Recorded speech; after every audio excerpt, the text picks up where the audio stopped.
오늘날에 그런 것들을 좀 알 수가 있는데, 여러분 이게 이거 이제 재밌어요. 잘 보세요. 국민이 국회의원들 뽑죠.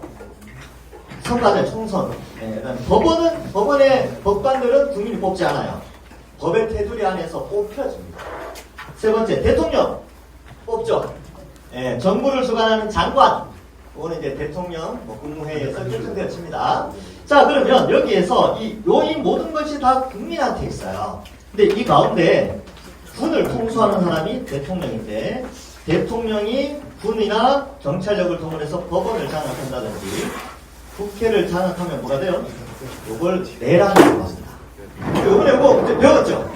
이번에 이렇게 내란 재판할 때 보니까 다른 거보다는 뭘 강조했냐면 국회에 군인을 동원해서 이렇게 했다라는 게 왜 내란이냐 하면 이 모든 것이 국민에게 주권이 있는데 그 가운데 대통령이 군대를 동원해서 국민의 주권을 발휘하는 국회를 침략했기 때문에 내란이다 이렇게 설명을 했어요. 뉴스를 보면 내용이 나옵니다. 그래서 문제가 되어진 것이지요. 여러분들 기본적으로 알고 있으면 돼요. 알고 있으면 되고 어쨌든 민주제도는 이렇게 되는데 근데 하나님 나라는요. 잘 보세요. 하나님 나라라고 할 때 이 나라는 뭐라고 합니까? 킹덤이라고 해요. 킹덤이 뭐냐 하면 왕이 다스리는 나라예요. 그러면 여기 주권이 발현되어지는 가운데 왕정제도로 이 하나님 나라를 이해해야 돼요. 그러면 우리가 하나님 나라의 백성이다 라고 할 때 우리가 주인이야 라고 할 수 있습니까? 없습니까? 못해요. 하나님 나라의 주인은 누구예요? 하나님이죠. 하나님이 왕이십니다. 요 개념으로 접근을 해야 되는데 요게 왜 힘드냐 하면 우리는 왕정 아래 살아본 적이 없어요. 그래서 왕정 아래 살아본 적이 없어서 성경에서 하나님 말씀에 순종해야 된다. 하나님이 이렇게 말씀하셨다라는 게 한쪽으로 듣고 한쪽으로 흘려버리는 게 익숙한 거예요. 왜? 왕정에서 안 살아봤으니까. 근데 왕정에서 살아본 사람들은요. 왕이 이렇게 말했습니다. 그러면 요렇게 들어와서 실제로 나타내야 돼요. 안 그러면 반역죄가 됩니다. 반역죄. 그게 이제 그런 내용이죠. 그러니까 성경을 이해할 때 하나님 나라 개념을 딱 가지고 성경을 볼 때는 하나님의 왕대심을 가지고 성경을 좀 해석을 해야 됩니다. 자, 영토는 뭐냐 하면요. 영토는 주권이 영향을 미치는 곳.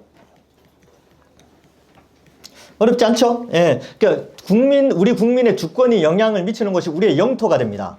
여러분, 일본 사람들 독도에 함부로 갈 수 있어요, 없어요? 못 가요. 여권이 있어야 갑니다. 허락이 떨어져야 갈 수 있어요. 우리나라 사람, 독도 갈 때 어떻게 갑니까? 그냥 배 타고 가면 돼요. 예. 그래서 그냥 누구나 갈 수 있어요, 우리나라는. 독도에. 근데 기상이 허락하긴 해야 되죠. 근데 일본 사람들은 일본 배가 함부로 글로 못 들어와요. 그럼 이게 뭘 의미하느냐면 주권이 영향을 미치는 곳이 영토인데 지금 독도는 그냥 우리 땅인 거예요. 우리가 그냥 가면 되잖아요. 그죠? 그런 의미가 좀 있다라고 쉽게 이해하시고 이 주권이 영향을 미치는 곳이 영토다. 그래서 우리 배가 갈 수 있는 그러니까 해상권도 마찬가지죠. 우리 어민들이 갈 수 있는 영역 이런 것들이 다 주권에 해당되는 거예요. 자, 그 다음에 백성은 누구냐 하면요. 그 주권의 영향 아래 살아가는 사람이죠. 그러니까 영토 아래 그 주권의 영향 아래 살아가는 사람. 그래서 주권자와 교제할 수 있고 영토 안에 살아가는 사람인데 그렇게 주권 영향 아래 사는 사람. 목사님 성경 공부하러 왔는데 왜 사회 공부를 하고 그러십니까? 라고 하는데 요거 성경을 이해하려면 요 개념이 있어야 돼요. 그래서 왜 하나님이 굳이 가나안 땅으로 그렇게 가라고 했는지 그리고 신약시대 때 왜 온 세상 민족한테로 가라고 했는지 라는 게 이 주권이 어디까지 영향을 미치는가를 알려주려고 하나님이 도대체 다른 신과 구별된 게 무엇인지 알려주기 위해서 그렇게 하시는데 그걸 제대로 이해하려면 요 주권 개념이 중요합니다. 자, 그 다음 페이지. 주권이 미치는 영토의 범위는요. 태초에 하나님이 천지를 창조하시니라. 그래서 온 우주. 그 다음에 지구. 다 주권이 영향을 미칩니다. 여러분, 창세기 할 때 했죠? 지구가 먼저 만들어졌어요. 예, 지구가 먼저 만들어지고 넷째 날 우주가 만들어졌어요. 예, 하늘에 그 빛을 주관하는 광명체들 넷째 날 만들어졌어요. 그러니까 지구를 먼저 만드시고 그 다음에 온 우주를 만드셨기 때문에 주권자가 누구냐? 그걸 주장하고 그것을 그 영향력을 미치는 분이 누구냐 하면 하나님이시다라는 것을 성경은 우리에게 가르쳐주고 있습니다. 그러니까 우리가 계속 생각해야 될 게 이 세상의 모든 흐름이 하나님의 주권 아래에 있다는 거예요. 근데 거대한 우주의 질서뿐만 아니라 한 개인의 한 사람의 인생조차도 하나님의 주권 아래에 있고 정말 미세한 세포 하나, 그러니까 전자현명으로만 봐야 되는 그 미세한 세포 하나도 하나님의 주권 아래에 있다라는 것을 우리가 인정을 해야 돼요. 그러니까 그렇게 인정될 때에 우리 인생의 삶의 영향력들, 뭐 어떤 생로병사나 이러한 모든 것들이 하나님 주권 아래에 있다라는 근거에 의하여서 기도를 하는 거죠. 자, 하나님 나라의 주권자. 지금 계속 이제 하나님이 왜 천지를 만드셨는가, 왜 우리를 만드셨는가를 이야기하면서 이 하나님이 주권자로서 나라를 만들기 위해서 모든 것을 만드셨다. 그리고 그 주권자이신 하나님, 그리고 그 나라에 대해서 공부하고 있어요. 자, 여호와라 이름하신 주만 온 세상의 온 세계의 지존자이시죠. 여호와께서 이와 같이 말씀하시되 하늘은 보좌요, 땅은 나의 발판이다. 그러니까 우주와 지구 이 모든 것이 하나님이 거주하시는 곳이다. 주권자가 하나님이시다. 왕이 하나님이시다라는 것을 시편의 기자와 이사야를 통하여서 하나님은 계시해 주셨어요. 우리에게 계시해 주셨습니다. 그래서 하나님 나라의 주권자는 우리가 아니에요. 하나님 나라는 민주주의 아닙니다. 왕정국가예요. 왕정국가. 자, 하나님 나라의 백성. 자, 우리죠, 우리. 하나님이 이르시되 우리의 형상을 따라 우리의 모양대로 우리가 사람을 만들고. 왜 우리라고 했느냐? 성부, 성자, 성령. 그래서 하나님은요, 성부, 성자, 성령, 하나님 외에는 다른 하나님은 없어요. 그리고 모든 신적 속성을 동일하게 가지고 계십니다. 그래서 성부, 성자, 성령 만들어지거나 창조되어진 것이 아니라 스스로 존재하시는 성부, 성자, 성령 전능하신 하나님이고 삼위일체, 성부와 성자와 성령 삼위로 계시고 한 본체로 계시다. 이게 이제 기독교 역사의 한 공식이에요. 그러니까 한 본체로 된다는 것이 한 몸이다 이런 개념이 아니고 완전한 신적 속성을 다 동일하게 가지고 있는 하나님, 뭐 이런 개념이 있습니다. 그러니까 죄가 없으시죠, 당연히. 모든 것이 의로우시고 거룩하시며 완전하신 성부, 성자, 성령 하나님. 다른 신은 없어요. 그리고 다르게 생각하거나 여러분 흔히 뭐 삼신, 이렇게 세 명의 신들이 각각 다른 의견을 조율하거나 그런 개념이 아니에요. 동일한 생각, 동일한 의지, 동일한 뜻, 동일한 신적 속성, 이 모든 것을 하나로 가지고 계시는 삼위일체 하나님. 그래서 한 분인데 이렇게 오해하면 안 돼요. 한 분인데 구약에서는 성부로, 뭐 신약에서는 예수님으로, 지금은 성령으로 한 분이 그냥 그렇게 존재한다 이렇게 생각하면 안 되고, 구약 시대 때도 성부, 성자, 성령, 신약 시대에 예수님 이 땅에 오셨을 때도 성부, 성자, 성령이 그대로 존재하셨고, 지금도 성부, 성자, 성령이 따로따로 존재하지만 그러나 한 하나님으로 존재한다라는 개념을 가지고 계시면 되는 거예요. 그래서 성부 하나님 우편에 성자 하나님이 앉아 계시고, 성부 하나님과 성자 하나님이신 예수님이 성령 하나님을 우리 속에 보내어 주셔서 우리의 지성과 감정과 의지를 변화시켜 예수님 믿게 하는 역사가 지금 일어나고 있는 것이죠.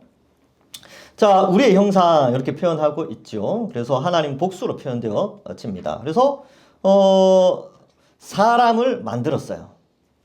우연히 세포들이 반응하면서 우연히 진화에 의해서 된 게 아니라 지금 이렇게 만들어졌다니까요. 만들어졌어요. 그러니까 디자인은 하나님이 하셨기 때문에 디자인은 비슷할 수 있어요. 원숭이나 우리나 디자인은 좀 비슷하지요. 그죠? 그러나 생명을 불어 넣으시고 특별히 하나님의 형상과 모양, 하나님의 속성을 우리가 상당히 많이 가지고 있습니다. 거룩성 뭐 이런 거 있죠. 그 다음에 창조의 능력, 뭘 만들어내는 거, 이런 것들은 다 하나님을 닮아 있어요. 동물들은요, 일정한 수준 이상의 뭔가를 만들어낼 수 없습니다. 생태계를 유지하기 위해서 뭔가를 만들어낼 수는 있어요. 왜냐하면 하나님이 그렇게 만드셨으니까. 그러나 그 이상의 뭔가 반도체를 만들어낸다든지 아니면 동물들이 하늘에 비행기를 만들어낸다든지 그런 거 못해요. 그냥 동물들은 본능이라고 하는데 그게 생태계 유지를 위한 그 환경에 적응된 본능만 행할 수 있어요. 그게 동물이에요, 동물. 왜? 지구를 하나님이 만드시고 지구를 아름답게 유지하는데 그 가운데 동물들이 그 과정 시스템 속에 들어가 있는 거예요. 인간 그걸 다스리죠. 예. 하나님이 대리 통치자로 인간을 만드셨습니다. 그래서 여호와 하나님이 땅의 흙으로 사람을 지으시고 생기를 그 코에 불어 넣으셨다라는 특별한 표현들을 말씀하고 있습니다. 자, 하나님은 그의 백성에게 복을 주셨죠. 어떻게 해요? 어떤 복을 주셨습니까? 자, 생육하고 번성하고 땅에 충만하고 땅을 정복하고 다스리는 복을 주셨습니다. 오복이죠. 오복. 오복 뭡니까? 오복. 뭐 이가 튼튼하다든지 뭐 이런 것도 복이지만 성경에서 하나님 우리에게 주신 복 5가지. 생육, 번성, 충만, 정복, 다스림. 그래서 생육하고 번성하고 충만하고 정복하는 기쁨이 있죠. 여러분들 간단한 예를 들어보면서 여러분들 이제 자녀를 낳고 기르는 거 행복 아닙니까? 그렇죠? 네, 행복이에요, 행복. 그 다음에 여러분들의 지경을 넓혀가는 거예요. 그러니까 뭐 돈을 벌어서 뭐 이렇게 재산을 늘려간다든지 아니면 자기의 활동 영역을 뭐 취미 영역이든 무슨 영역이든 뭐 활동 영역을 조금씩 넓혀간다든지 또 자기가 어떠한 리더자가 되어져서 뭐 예를 들어서 가정의 부모로서 가정을 이끌어 간다든지 어떤 사회 속에서 한 단계 높아서 팀장을 한다든지 뭐 이렇게 하면서 기도력을 발휘하는 것은 또 어때요? 약간의 스트레스도 있지만 죄가 없다면 죄가 없는 세상에서 뭔가 지도력을 발휘하는 것은요 굉장한 축복이에요. 명예죠, 명예. 그러니까 이러한 것들이 다 복이에요, 복. 하나님이 이렇게 주셨죠. 그래서 주권자 왕이신 하나님이 주시고자 하셨던 또 두 번째 복이 있는데 그 다음에 먹을거리, 먹는 복을 주셨어요. 그럼 이거 먹을 때마다 복이라고 생각하셔야 됩니다. 맛있게 먹을 수 있는 거 진짜 복이에요. 입맛이 막 돌잖아요. 이게 아플 때 입맛이 없어요. 그러면 모든 의욕이 사라지는데 입맛이 싹 돌면서 먹는 것마다 맛있어. 그럼 어떻습니까? 행복하죠. 도파민이 막 나오면서 우와. 그래서 음식을 그 먹방이라고 합니까? 먹방 보면 행복하잖아요. 그 먹방에 나오는 그 레시피대로 집에서 만들어 먹잖아요. 먹는데 그 맛이 나와. 그 방송에서 나왔던 사람들이 했던 그 표현이 뭔지 이제 알겠어. 그럴 때 어떻습니까? 행복하죠. 그 만들어 놓은 걸 또 이제 가족들이 너무 맛있게 먹어. 그럼 또 어떻습니까? 또 행복하죠. 그래서 여러분 먹는 것도 복이에요. 먹는 게 복입니다. 오늘 점심시간 때 복을 많이 누리시기 바랍니다. 근데 지금 몇 분이 왔는지 모르겠는데 너무 많이 오셔가지고 어쨌든 예약은 해놨는데 그래도 맛있을 거예요. 맛있게 해달라고 제가 부탁을 드렸습니다. 자, 3번. 하나님은 하나님 나라에서 그의 백성에게 순종을 원하셨어요. 순종. 자, 하나님 나라의 주권자 왕이신 하나님께서 그의 백성에게 복을 주심과 함께 그 복을 누릴 수 있도록 어떠한 순종을 요구하셨습니까? 라고 했을 때 각종 동산의 나무 열매는 임의로 먹죠. 이건 쉬운 순종이죠. 먹는 거 배고프면 먹으면 되니까 이건 쉬워요. 그런데 먹지 않는 것이 좀 어려웠죠. 그래서 선악을 알게 하는 나무의 열매는 먹지 말라. 그래서 먹는 명령과 먹지 말라는 명령 두 가지를 주셨습니다. 그래서 이런 부분들이 좀 필요할 수 있겠죠. 그래서 요거예요. 어떤 명령이냐? 어떤 순종? 먹지 말라라는 것들에 대해서 순종하기를 원하셨습니다. 자, 두 나무 주셨죠. 어떤 나무 주셨냐면 생명나무. 각종 나무 및 특별히 생명나무와 선악을 알게 하는 두 나무를 주셨는데 여기 보면 생명나무와 선악을 알게 하는 요 두 나무를 주셨죠. 생명나무는요. 이게 주신 목적은 첫 번째는요. 영생이 있다는 것을 알려주는 거예요. 영생. 아, 사람이 영원히 살 수 있구나라는 것을 생명나무를 통해서 알 수가 있어요. 아, 그러니까 죽을 수도 있지만 안 죽는 존재라는 걸 알려주는 것이 생명나무예요. 두 번째, 이 영생은 생명나무를 통해 주어지는 영생은 이게 하나님의 선물이구나. 하나님의 선물이구나라는 것을 알려주는 것이죠. 그래서 하나님이 생명나무를 선물로 주셨구나. 그 다음에 이 생명나무의 역할은 어떤 역할을 하냐면 요거는 이제 조금 신구약 전체 66권 안에서 조금 더 신학적으로 좀 해석을 한 것은 우리가 타락 후에 죽을 수밖에 없는 존재이지만 이 생명나무가 생명나무의 역할을, 생명나무가 지금 없어졌잖아요. 지금 없어요. 생명나무 없는데 이 생명나무의 역할을 이제는 예수님이 생명나무 역할을 하는구나. 그래서 예수님을 먹는 자는 영생을 하는 거죠. 그래서 예수님 뭐라고 했어요? 내 살과 피를 먹고 마시는 자는 영생을 누린다 그랬잖아요. 이게 뭐냐면 먹고 마신다, 먹는다라는 표현, 비유적인 표현인데 자신이 생명나무다라는 걸 나타내는 거예요. 그래서 신약 시대에는 이 생명나무라는 존재가 에덴 동산에만 있었던 게 아니라 예수님이 생명나무 되셔서 우리에게 영생을 주시는구나 라고 상징적으로 해석할 수 있게 해 주셨습니다. 그리고 실제로 나중에 새하늘과 새 땅이 되면 생명수, 생명나무가 실제로 주어지죠. 그때 먹으면 되는 거죠. 뭐 잎사귀는 치료하는 도구로 그렇게 돼 있대요. 그래서 여러 가지 상상을 한번 해보게 됩니다. 상상한 걸 말씀드릴 수는 없어요. 이거 이단 아니냐 이렇게 생각할 수 있는데 제가 이렇게 상상을 해보세요. 하나님 새하늘과 새 땅이 임했을 때 어떠한 삶을 살까? 상상을 해볼 때 이렇게 살겠구나. 아주 좋은 상태입니다. 선악을 알게 하는 나무는 왜 주셨는가라고 하면 이게 죄를 알려주는 거예요. 죄가 뭔지를 알려주는 거예요. 그리고 죄의 결과도 알려주게 됩니다. 결과. 죄가 뭐냐? 이거 먹는 것. 그러니까 하나님의 뜻에 순종하지 않는 것이 죄고, 먹지 말라고 한 요거 때문에, 그러니까 요 나무를 볼 때마다, 저건 먹지 않아야 된다. 먹으면 죄다라는 것을 알게 되는 수단이에요. 죄가 뭔지를 알게 하고, 그 결과가 죽음이라는 것도 알려주는 역할을 감당하면서 또 특별히, 주권자를 알려줘요. 주권자가 누구인지 알려줘요. 그래서, 벌을 내리는 사법. 그 다음에 이걸 먹지 않았을 때 영생할 수 있는 행정.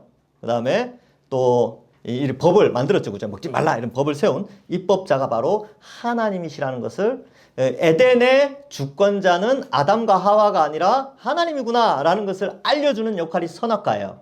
그런데 어때요? 왜 선악과를 먹죠? 마귀가 그렇게 꼬셨잖아요. 이제 뒤에 이과에 가서 보면 나오는데 주권자를 바꾸려고 하는 거예요. 여러분 주권자를 바꾸는 걸 뭐라 그래요? 반역, 반정 그렇게 표현하죠. 반역. 그래서 이런 것들이 있습니다. 자, 하나님은 우리에게 생명을 부여하시고 에덴의 주권자가 누구인지 두 나무를 통해 명확하게 백성된 사람들에게 알려주셨습니다. 사람은 하나님께 순종하면 영원한 생명을 얻으며 살 수 있게 되죠. 영원한 생명. 그러니까 여러분 구원이라는 게 뭐냐 하면요.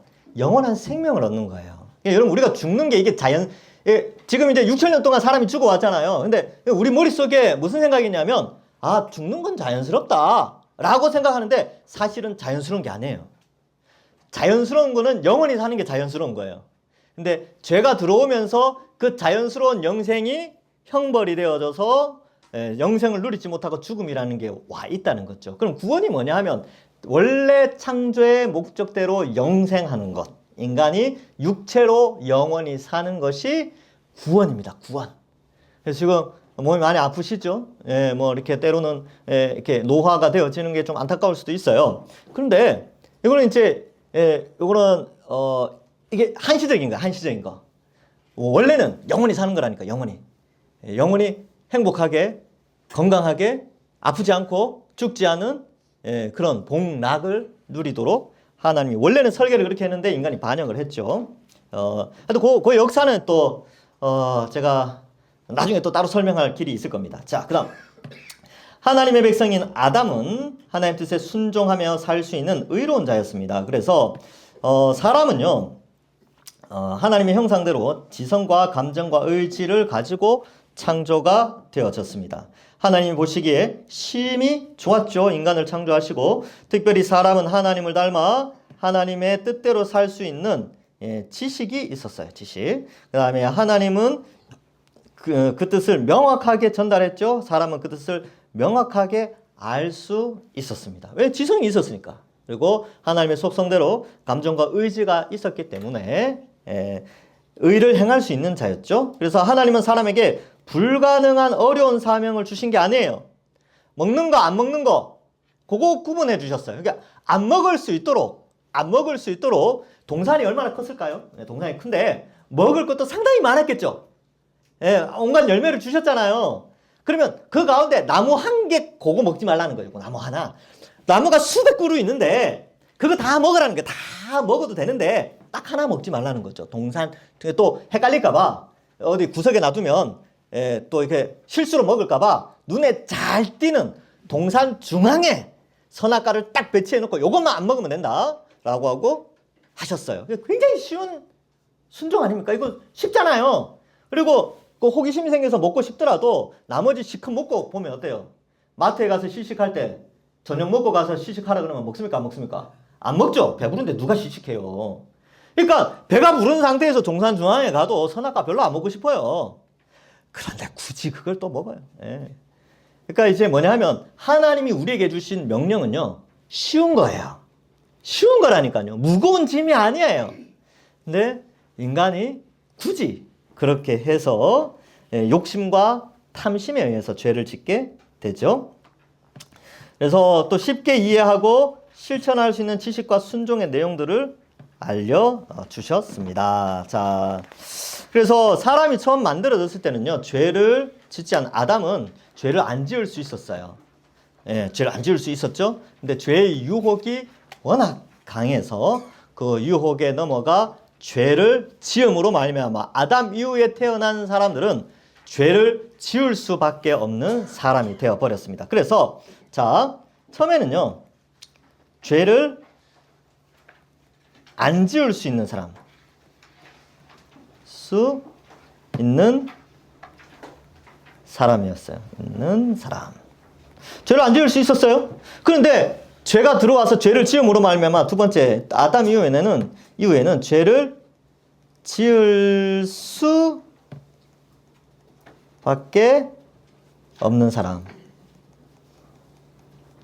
그런데 예수 그리스도께서 이 땅에 오심으로 아담을 대신하여 새로운 인류가 되시고 아담에 속한 것이 아니라 예수님께 속하면 어떻게 되느냐? 3. 다시 죄를 안 지을 수 있도록 수 있는 사람으로 만들어 주신 거죠. 그래서 우리는 죄를 안 지을 수 있어요.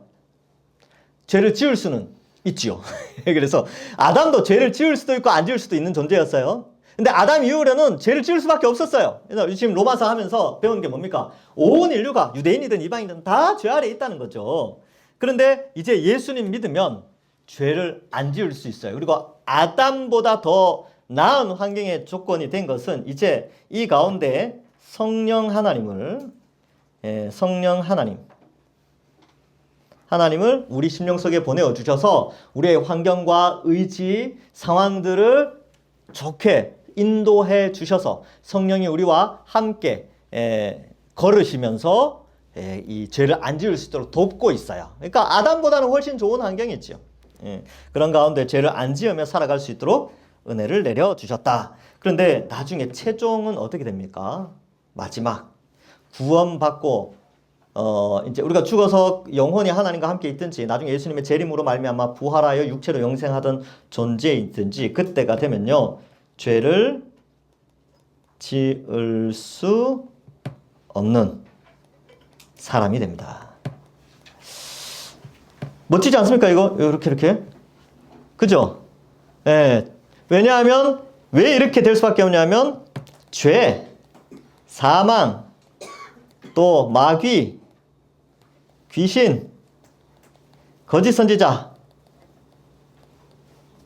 뭐 악한 영들 쭉 다 불못에 던져넣기 때문에 그렇습니다. 새하늘과 새 땅에는 죄가 없고 귀신도 없고 마귀도 없고 악한 모든 것들이 없어지기 때문에 죄를 지을 수 없고 오직 하나님과 영생과 복락을 누릴 수 있게 해 줍니다. 그리고 제가 이제 강의를 아직 많이 남았는데 하나님이라는 단어가 있어요. 하나님이라는 단어는 헬라어로 데오스 이렇게 쓰는데 제가 하나님이라는 글자를 앞으로는 이렇게 약자로 쓰겠습니다. 이건 신학교에서 교수님들 다 이렇게 해요. 교수님들도 쓰는 게 귀찮으니까 시간도 이게 줄여야 되니까 그래서 이렇게 쓰고요.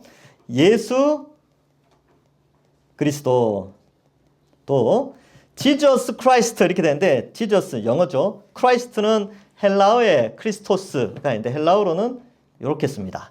예, 그러니까 요렇게 예수님을 제가 좀 표현하더라도 이해하시기 바랍니다. 자, 2과로 넘어가겠습니다. 2과. 뭐, 과 넘어갈 때 쉬는 시간 없습니까? 예, 없습니다.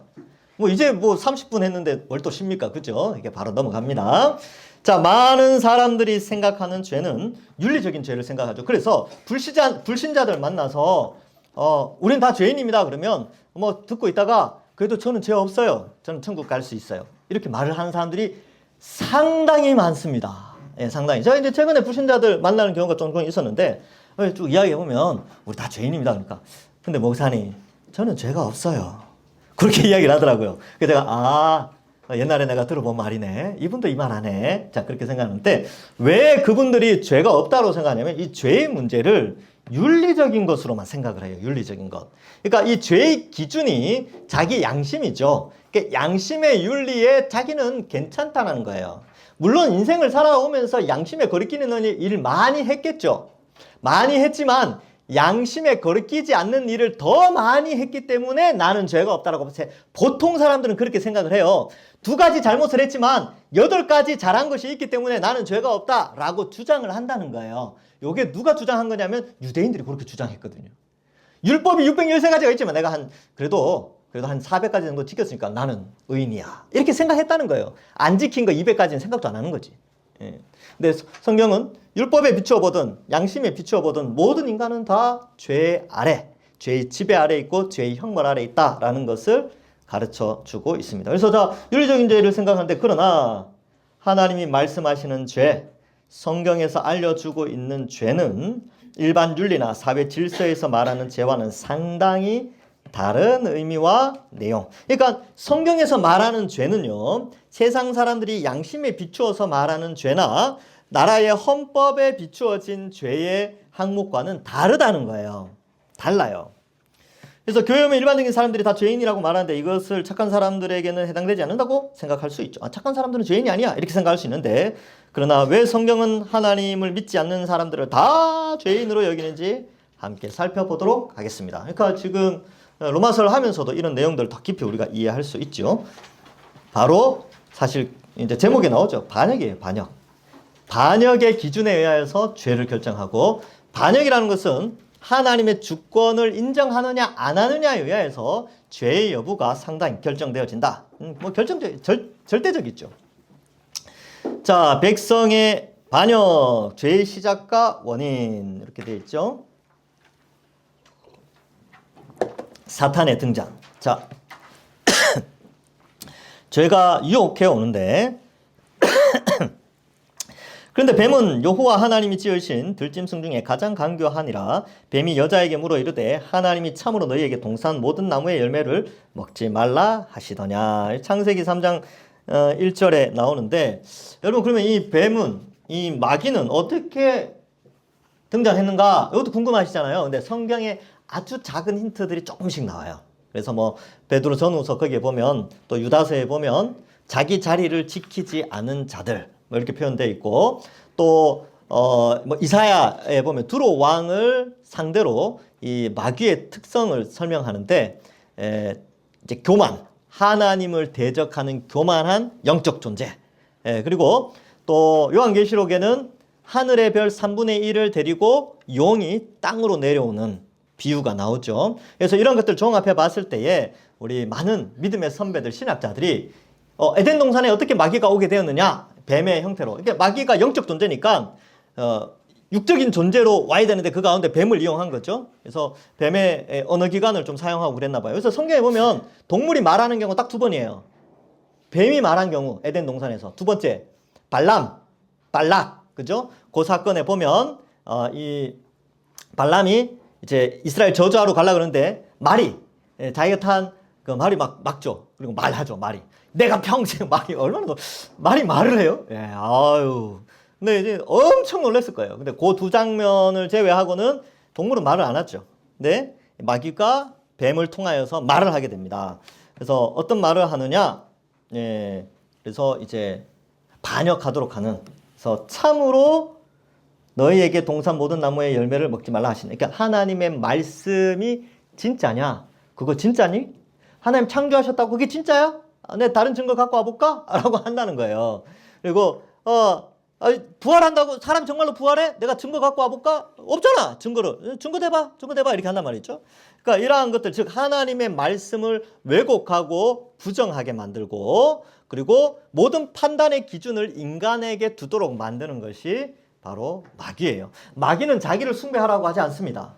어떻게 이야기하냐면, 야, 하나님의 존재를 부정하게 만들고, 어떻게 하느냐 하면, 마귀는 자기를 숭배하는 것이 아니라 인간 자체를, 인간이 신이 되도록 꼬시면서 반역을 하는 거예요. 네가 에덴의 주권자가 될 수 있어. 이렇게 이제 꼬시는 거죠. 자, 어쨌든 이 죄의 유혹이 사탄의 등장은 뭐 요한계시록 12장 9절에도 보면 옛뱀이죠. 마귀, 사탄이라고 하며 땅에 쫓기고 그의 사자들도 그와 함께 내쫓긴다. 이런 표현들을 통하여서 마귀가 원래는 천상의 영적 존재, 그래서 대체적으로 천사들이 있을 것이다. 그 가운데 천사장이 있었는데 그가 이 마귀다. 그러니까 마귀는 단수예요. 마귀는 단수고, 여러분 찬송가에 보면 마귀들과 싸울지라고 되는데 복수로 돼 있잖아요. 그래서 많은 사람들이 이거 단수로 고쳐야 된다. 그래서 마귀와 싸울지라고. 근데 이게 마귀와 하니까 좀 이상하다. 그냥 그대로 가자. 뭐 그렇게 했다는 설이 있습니다. 그래서 원래는 복수가 아니에요. 마귀는 단수예요. 그러니까 악한 자들의 수장, 마귀죠. 옛뱀, 용, 뭐 이렇게 표현하고 있습니다. 그를 따르는 자들, 그를 따르는 다른 천사들을 마귀라고 해요. 그래서 여러분들이 오해하시면 안 되는 게, 귀신이 뭐냐? 귀신은 하나님을 반역한 타락한 천사들, 즉 귀신들이에요. 귀신들. 그들이 귀신들이고, 전설의 고향에 나오는 귀신이 성경에서 말하는 귀신이 아니에요. 사람이 살다가 죽어서 영원히 구천을 또 도는 사람이 그게 귀신이 아니고, 귀신은 뭐냐 하면요, 천사가 하나님을 반역해서 땅으로 내쫓겨서 사람들로 하여금 더럽히고 하나님을 반역하게 하고 죄 가운데 거하도록 하는 존재가 귀신입니다. 그래서 성경은 귀신을 무서운 귀신 이렇게 표현하지 않고 더러운 귀신 이렇게 표현을 해요. 그래서 귀신 보면 무서워하지 마세요. 여름에 남양 특집 이렇게 딱 귀신 뭐 이게 뭐 이렇게 TV에 나오잖아요. 어이 무서워 하지 말고 어떻게 표현하라고요? 아이고 더러워. 이렇게 표현하셔야 돼요. 어두컴컴하게 뭐가 확 나타나면 아이고 더러워라. 성경이 그렇게 가르쳐주고 있어요. 자, 그래서 죄를 짓게 하기 때문에 더러운 귀신이다. 사탄의 유혹. 그래서 뱀이 여자에게 이르되 너희가 결코 죽지 아니하니라. 이게 뭘 의미하냐면, 사탄, 귀신은요, 말씀을 부정합니다. 그래서 사탄의 전략은 하나예요. 지금도 똑같습니다. 말씀 해석을 왜곡시키는 거죠. 성경의 해석을 잘못되게 하는 거예요. 이단들. 그래서 갈라디아서 1장에 보면 다른 복음을 전하는 자는 저주를 받는다라고 저주를 부어요. 그것도 반복해서 몇 번 나와요. 저주 받는다고. 그러니까 다른 복음을 전하는 거, 우리가 생각해 볼 때는 막 엄청난 윤리적인 범죄를 짓고 막 그런 자들이 저주를 받을 것 같은데, 성경은요, 하나님의 말씀을 왜곡하고 변질시키는 자들에 대해서 저주를 이야기합니다. 왜? 그게 마귀가, 귀신이 쓰는 전략이거든요. 그러니까 이거 정말 경계해야 됩니다. 여러분 어디 가서 목사님은 이렇게 설교하지만 뭐 이런 게 있더라 라고 해서 다 그런데 빨려들면 안 됩니다. 근데 매력이 있어요. 매력이 있으니까 세력이 확장되겠죠. 여러분, 마귀가 에덴 동산에서 아담과 하와 유혹할 때 그 매력이 없으면 아담과 하와가 끌려갔겠습니까? 그러니까 매력이 있었죠. 어떤 매력이요? 선악과 보니까 보암직도 하고 탐스럽기도 하고 맛있어 보이기도 하고 실제로 먹으면 머리가 좋아질 것 같았어요. 그러니까 지혜롭게 할 만큼 탐스러웠다 이렇게 돼 있거든요. 그러니까 원래 죄의 유혹은 쓰거나 고통스러운 게 아니고 달고 향락을 주며 도파민을 폭발시키는 그런 유혹이 있어요. 그러니까 조심해야 됩니다. 그래서 뱀이 여자에게 너희가 결코 죽지 않는다. 야, 말씀은 그렇게 말하지만 절대 아니야. 괜찮아. 라고 한다는 것이죠. 너희가 그것을 먹는 날엔 너희 눈이 밝아져 하나님같이 돼. 요 거짓말이죠. 거짓말. 세상은 거짓말을 하고 있어요. 야, 세상은 우연히 만들어졌어 라고 거짓말하고, 요거는 한 15만 년 전에 만들어진 거야. 요거는 한 120만 년 전에, 요거는 한 300만 년 전에 된 거야. 이렇게 자꾸 거짓말을 한다는 거예요. 아니요, 노아 홍수 때 그렇게 생겨났다니까요. 그래서 요런 것들 게 하고 뭐 시간이 제가 보니까 조금 남아서 제가 재밌는 거 하나 설명해 드릴게요. 그러니까 이 진화론에 대해서 제가 지난번 창세기 때 설명 못한 게 있는데 그 영상을 하나 보여드린 게 있었어요. 콜로라도 주립대학에서 뭐 지층 생기는 거. 근데 여러분 지층이 어떻게 생기냐면 우리가 생각할 때는 요렇게 시간이 지나면서 생긴다고 생각하잖아요. 근데 그 영상에 보면 지층이 어떻게 생기냐면 요렇게 생기고 시간이 지나서 조금 지나게 되면 또 요렇게 생기고 또 시간이 지나면 요렇게 생긴다는 거예요. 그러니까 우리는 시간이 요렇게 흘러간다라고 생각을 하는데 실제 실험을 해서 지층이 어떻게 생기냐면 지층은 요렇게 생기는 거예요. 요렇게 시간이. 예. 예를 들면 1분, 2분, 3분 요렇게 지나간다는 거예요. 요렇게. 그러면 지층이 요렇게 생긴 게 아니라 요렇게 지층이 생겼다는 거예요. 실험은 그렇다는 거예요. 과학 실험은. 그래서 이것을 통하여서 지금 여러분들이 보는 지층에 있는 것들이 그게 여기에 있던 것과 여기 있던 게 동시대가 아니고 여기 게 먼저 생기거나 여기 게 먼저 생기고 후대에 여기 게 생기고 여기 생기고 그 다음에 여기 거와 여기 거가 있는데 이것보다 이거와 이거보다 훨씬 빨리 생겼어요. 실제 실험에서는 그렇다는 거예요. 실제 실험에서는 그 영상 찾아보면 되는데 나중에 보여줄 때가 또 있을 겁니다. 그 뒤에 가면 그 영상이 나와요. 그래서 하여튼 그렇습니다. 이제 요즘은 AI가 발전해가지고 영어로 막 이야기하잖아요. 한글 자막이 생겨, 한글 자막이. 그래서 참 정보의 전달이 정말 빨라진 시대이기도 합니다. 어쨌든 마귀는 항상 거짓말한다. 그래서 어쩌면 여러분들이 진리라고 생각하던 과학의 어떤 부분도 사실은 거짓이 많이 포함되어 있을 수 있어요. 시간이 지나면 밝혀지는 것들이 상당히 많습니다. 자, 하나님 같이 되어 선악을 알게 한다는 것이죠. 근데 안 된다는 거죠. 이거 거짓말이라는 거죠. 거짓말. 마귀는 늘 거짓말을 해요. 그래서 제일 원인 불신, 교만으로 인한 불순종. 그래서 너희가 죽을까 하노라 라고 하는데 안 죽는다. 너희 죽을까 하는데 안 죽는다니까. 뭐 이렇게 이제 말을 막 변화시키고 하나님 같이 되어 안 된다니까요. 인간은 하나님처럼 될 수가 없어요. 우주로 사람이 나가서 봐도 인간은 그냥 우주 속에 작은 먼지일 뿐입니다. 우주를 주관하시고 지구를 주관하시는 건 하나님이시죠. 인간은 하나님처럼 될 수 없는데 마귀가 뭐라고 꼬셨다고요? 에덴 동산에서 너희가 요 선악과 먹으면 하나님처럼 될 수 있어 라고 거짓말로 반역의 죄를 저지르도록 했다. 그래서 죄의 내용, 자, 왕에 대한 반역죄죠. 그래서 일과가 필요했던 이유가 왜 에덴 동산에서 과일 먹은 거 하나가 그렇게 큰 죄가 죽음에 이르는 죄가 될 수 있느냐 하면 그게 바로 왕을 반역한 거기 때문에 그래요. 반역죄라서 그게 그렇게 큰 죄입니다. 역적의 죄죠. 그러면 역적죄는 어떻게 됩니까? 죽죠. 그 다음에 본인만 죽습니까? 거기 가담한 사람들 다 죽었어요. 가족들, 손주들, 뭐 죄도 없는데 다 죽어요. 그리고 조상을 이제 부관 참시라 그러죠. 조상을 묻었는데 무덤까지 다 파내가지고 모욕을 줍니다. 그게 역적죄예요. 그만큼 큰 죄죠. 근데 우리가 그 역적죄를 인간이 지었기 때문에 육체가 원래는 영생하도록 만들어졌는데 이제 하나님이 죽음에 이르도록 형벌을 받게 하고 지옥의 수치와 고난을 당하게 한 것이죠. 그 반역죄 그만큼 크다는 거예요. 반역죄. 자, 그래서 이러한 부분들에 있어서 우리가 좀 생각을 좀 많이 해야 합니다. 그래서 이 반역죄 1번은 그거죠. 주권자가 되려고 했어요. 주권자가 되려고. 그래서 이게 탐욕입니다. 탐욕. 백성으로서 얼마든지 복을 누리며 살 수 있었잖아요. 아까 오복 이야기했죠. 또 먹는 복도 이야기했잖아요. 에덴 동산에서 얼마나 행복하게 살 수 있음에도 불구하고 더 원한 거죠. 더. 주어진 것보다 더 원하는 게 탐심입니다. 이제 우리 주변에 있는 게 있죠. 그러니까 내게 주어진 것보다 더 원하는 거. 그래서 보통 이제 뭐 음란의 죄도 마찬가지예요. 내게 주어진 부부라는 관계가 하나님 주신 복이죠. 그보다 더 원하는 거. 그 탐심. 그 다음에 도둑질 왜 합니까? 내게 주어진 것보다 더 가지려고 하니까 가져오잖아요. 탐심이죠.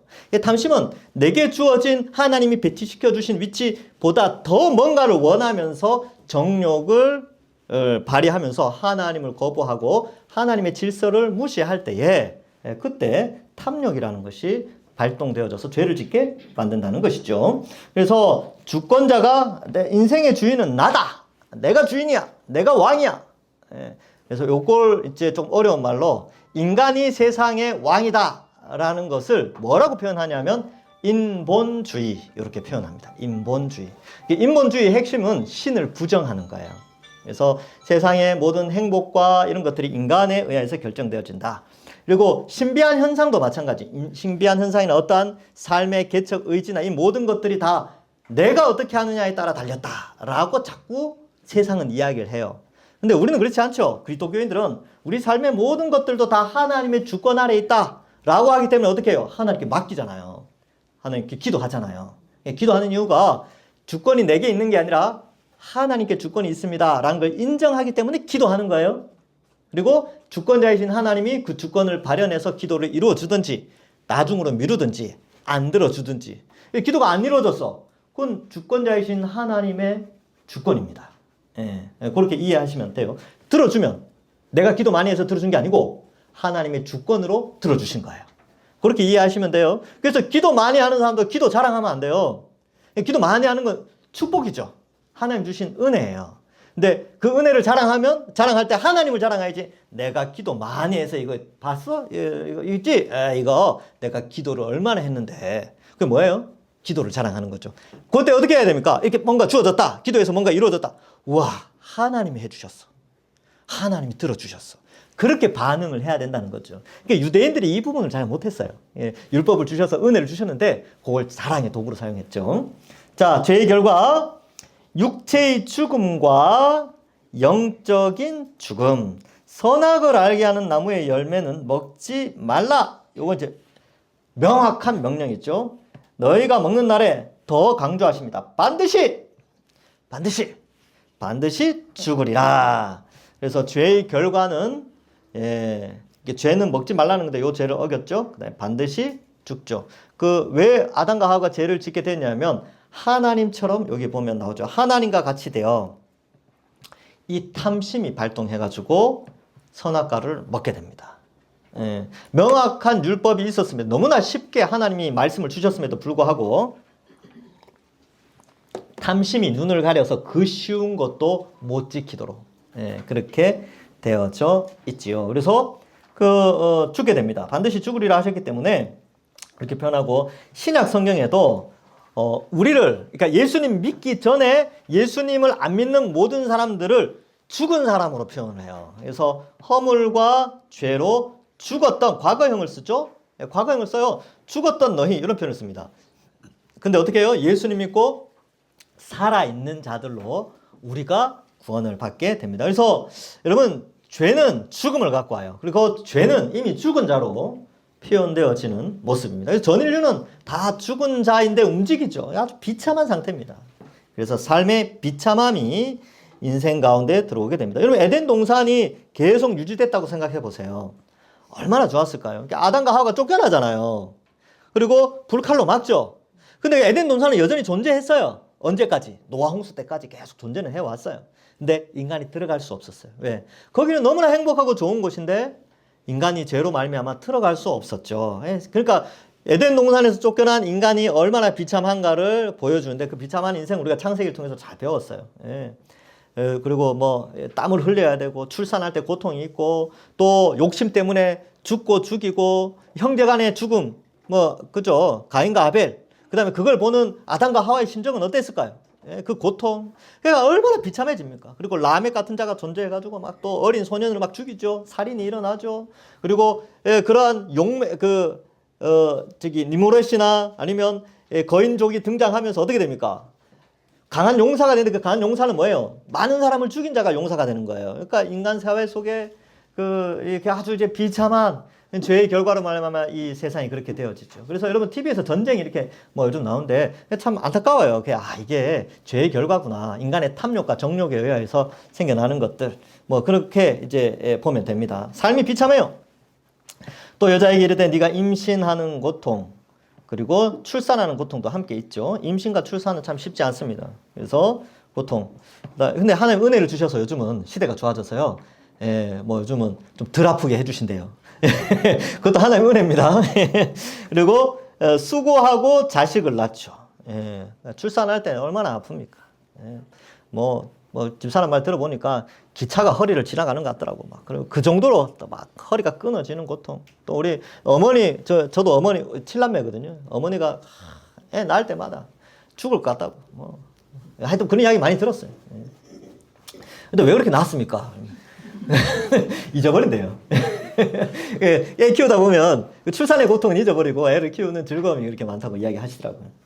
그리고 이게 남편을 원하고죠. 남편을 원하고 오타났습니다. 남편은 너를 다스린다. 이게 여자에게 주어진 비참함이죠. 그러니까 원래는 힘이라는 게요. 남을 압제하는 것이 아니라 남을 도와주는 역할을 합니다. 근데 죄로 말미암아 힘이 남을 다스리고 압제하는 수단으로 사용되어지면서 남녀의 차별이 발생하기 시작해요. 이것도 죄의 결과예요.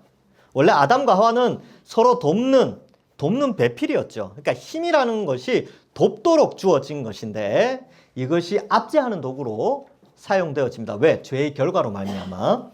자, 아담에게 이르시되 네가 네 아내의 말을 듣고 내가 내게 먹지 말라 한 나무의 열매를 먹었은즉 땅이 너로 말미암아 저주를 받죠. 땅이 저주를 받아요. 그래서 어떻게 되냐면 먹을 것을 제대로 못 먹게 되기 때문에 먹을 걸 제대로 먹으려면 평생 수고해야 한다. 그 소산을 먹는다. 그래서 네가 흙으로 돌아갈 때까지 얼굴에 땀을 흘려야 먹을 것을 먹는다. 이게 뭐냐면 이 땀이라는 게 스트레스죠. 너 스트레스 많이 받아야 먹고 살 수 있어. 이런 뜻입니다. 그래서 너는 흙이니 흙으로 돌아갈 것이라. 그러니까 요건 이제 요것만 있는 게 아니라 이게 대표적이라는 것이죠. 대표적으로 이런 삶의 비참함이 있는데 이러한 것이 파생되어져서 사람 가운데서 너무나 힘든 것들이 많이 인생에게 주어지게 됩니다. 그리고 생명도 짧아졌어요. 그러면 아담에서 노아까지 갈 때는요, 한 1000년 정도 살았어요. 한 900몇 년씩 살아다가 노아 홍수의 지구 환경이 바뀌죠. 그래서 수명이 지금처럼 이렇게 줄어들었어요. 자, 그래서 여러분 수명이 100년이 안 되는 게 여러분 축복입니다. 복이에요. 죄를 그만큼 적게 짓잖아요. 200년 동안 살면서 죄를 짓는 것보다 그냥 100년 동안 살면서 죄를 짓도록 하나님이 그냥 그렇게 하신 겁니다. 안 그러면 사람 수명이 여러분 400년 정도 됐다고 생각해 보세요. 이 지구가 어떻게 됐겠습니까? 좀 더 안 좋았을걸요? 예. 그나마 100년 안으로 사니까 이 정도 유지되고 산다. 뭐 그렇게 생각하시면 되겠습니다. 그래서 그런 것들. 자, 에덴의 축복으로부터 쫓겨났죠. 여호와 하나님이 에덴 동산에서 그를 내보내시어 그의 근원이 된 땅을 갈게 하시라. 땅에서 아담이 땅이란 뜻이죠. 흙. 근데 그걸 갈게 하셨다. 그러니까 땀을 흘리고 수고하고 또 그러한 또 자녀를 출산한 고통들, 육체적인 고통들 이런 것들이 나타나게 되는 것이죠. 그래서 생명나무를 이제 여기에서는 좀 해볼 때 생명나무에서 멀어지게 합니다. 물을 못 먹죠. 접근하지 못하도록 하고요. 그 다음에 노동을 통해서 생존하도록. 그래서 뭐 노동, 출산, 그 다음에 생존. 누가 그래요? 육아도 넣어주십시오. 힘드니까 육아도 넣어주십시오. 하여튼 뭐 그런 것들 힘드니까 힘든 모든 것들 그런 것들이 다 이렇게 된 것이죠. 자, 그다음 이제 3과는 조금 더 길게 합니다. 그래서 지금 제가 1시간 만에 1, 2과를 끝내고 3과를 좀 자세하게 3과가 핵심이니까 좀 길게 설명해 드리겠습니다. 3과의 제목은요. 유일한 구원자 예수 그리스도. 어디에서 구원하느냐 하면 앞에 나왔던 그 2장에서 죄, 그리고 죄의 비참함, 그리고 죄의 지배, 죄의 형벌 이것에서 구원하는 거죠. 그러면 자 구원이라고 되어 있는데 이 구원 여기 이제 나오죠. 이제 구원에 대해서 한번 3과에서 설명을 해 보겠습니다. 자, 기독교를 이해하기 위해서는 예수님에 대해서 바로 알아야 합니다. 그리고 그가 우리를 위해 무엇을 하셨는가? 여기 중요합니다. 무엇을 하셨는가에 대해서도 알아야 합니다. 많은 사람들이 예수님을 잘 알고 있다고 생각을 해요. 예, 그러면서 예수님을 믿지는 않습니다. 예, 많은 사람들이 다 알아요. 예수님 어떻게 알아요? 크리스마스가 있잖아요. 그리고 성탄절이 있으니까 알아요. 그리고 이제 TV에 가끔 이제 부활절도 뉴스로 나오죠.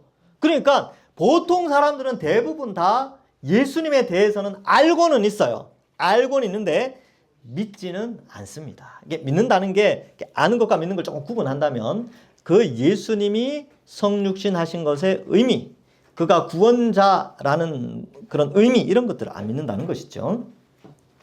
잘 알고 있다고 생각하지만 믿지 않습니다. 이는 결국 예수님을 제대로 알고 있지 못하는 것을 보여주죠. 그러니까 믿지 않기 때문에 사실은 제대로 아는 것이 아니다라는 것입니다. 이는 결국 예수님을 제대로 알지 못하고 있다는 것을 보여주고, 당신은 예수님을 누구라고 생각하십니까? 사람들은 예수님을 4대 성인 중에 한 명, 도덕군자, 좋은 선생, 뭐 나의 구원자, 우리 같은 경우는 구원자라고 표현하죠. 그러니까 여러 가지로 반응을 한다는 거죠. 만약 당신이 알고 있는 예수님과 성경이 말씀하고 있는 예수님이 같다면 아무런 문제가 없겠지만, 만약에 다르다면 심각한 문제가 아닐 수 없습니다. 그러니까 여러분, 이 책이 세가족 교재니까 이제 신앙을 처음 가지신 분들이 오해할 수 있잖아요. 그러니까 저도 예수님 알아요라고 생각할 수 있는데, 성경에서 말하는 예수님과 자기가 원래 생각하면서 교회 다닐 때의 그 예수님과 다르다면 약간 심각한 문제가 발생한다는 것이죠. 그래서 성경이 말씀하는 예수님을 만나야 됩니다. 그래서 제가 이제 농촌에 예전에 청년들 데리고 농촌에 농활하러 간 적이 있어요. 그래서 낮에는 하루는 농활하고 이틀은 여름 성경학교 아이들 와서 이제 복음 전하고 그렇게 한 적이 있는데, 이제 목사님하고 그 영월에 있는 목사님인데 이제 이야기를 하는데 그렇게 그 이야기를 하는 거예요. 작년 가을에 부흥 집회를 했다는 거예요. 마을 사람들 다 초청해가지고 어떻게 전도했냐면, 예수님 믿으면 부자가 되고 몸 건강해지고 많은 복을 누립니다. 그랬는데 그렇게 가을에 많은 동네 어르신들 그렇게 많이 온 적이 없었대요. 많이 왔대요. 근데 그 다음 해 봄에 가뭄이 들어가지고 농사가 다 망했어요. 그러니까 다 떠나갔었다.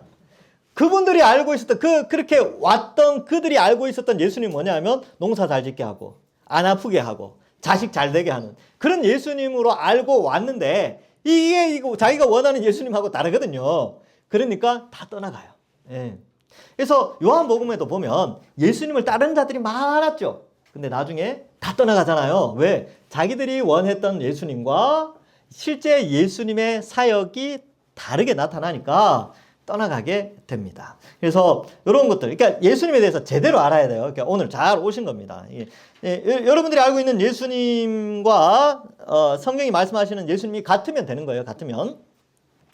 자, 구원자가 되는데 어디에서 구원하느냐? 이 부분을 좀 생각해 봅시다. 자, 죄가 있죠. 그 다음에 그 죄로 죽음과 지옥 형벌을 받습니다. 지옥. 근데 지옥은요, 두 가지 벌이 있어요. 제가 현재까지 깨달은 건 두 가지. 더 있을 수 있는데, 괴로움이. 어떤 고통이 있냐면 수치의 고통이 있습니다. 두 번째, 육체의 고통이 있죠. 그러니까 이런 아픔, 자극이 있다는 거죠. 고통. 그러니까 생각해보면 생못이 여러분 손목이나 발목에 찍힌다고 생각해보세요. 이렇게 박혀서 고정시켜 놓고 생활하도록 한다. 얼마나 고통스럽습니까? 근데 수치는 뭐냐 하면 부끄러움이죠. 부끄러움. 쪽팔림. 여러분, 인생 살면서 부끄러운 기억들 하나씩 있죠. 다시는 생각하고 싶지 않습니까? 근데 그게 영원해요. 영원한 수치의 순간이 계속 때려지는 것. 그게 지옥입니다. 예. 그리고 육체의 고통. 싫죠. 예. 뭐 이렇게 물건을 들다가 종이에 손만 베어도 아파가지고 고통이 막 계속 되는데, 그것과 비교할 수 없는 온몸의 고통이 영원히 지속된다. 얼마나 고통스럽습니까? 그거 하나님 너무하신 거 아닙니까? 라고 말하기 전에 지은 죄가 뭐냐 하면 반역죄라니까요. 반역죄. 그러니까 이러한 결과가 나오죠. 그럼 구원이라는 게 뭐냐 하면 구원은요, 이 모든 것에서 해방되는 거예요. 이 무거운 것들이 사라지는 것. 그리고 그 구원은 사라질 뿐만 아니라 더 좋은 것으로, 더 하나님이 창조의 원래 목적대로 만들어지는 것이 바로 구원이죠. 구원. 자, 그래서 죄를 짓는 것이 아니고 의를 행하는 것이고요. 그다음에 죽음이 아니라 어때요? 영생. 근데 이 영생은 영혼이 영생하는 게 아니고 육체가 영생하는 겁니다. 예수님이 재림할 때 모든 육체가 영생하도록 부활이 일어나게 돼요.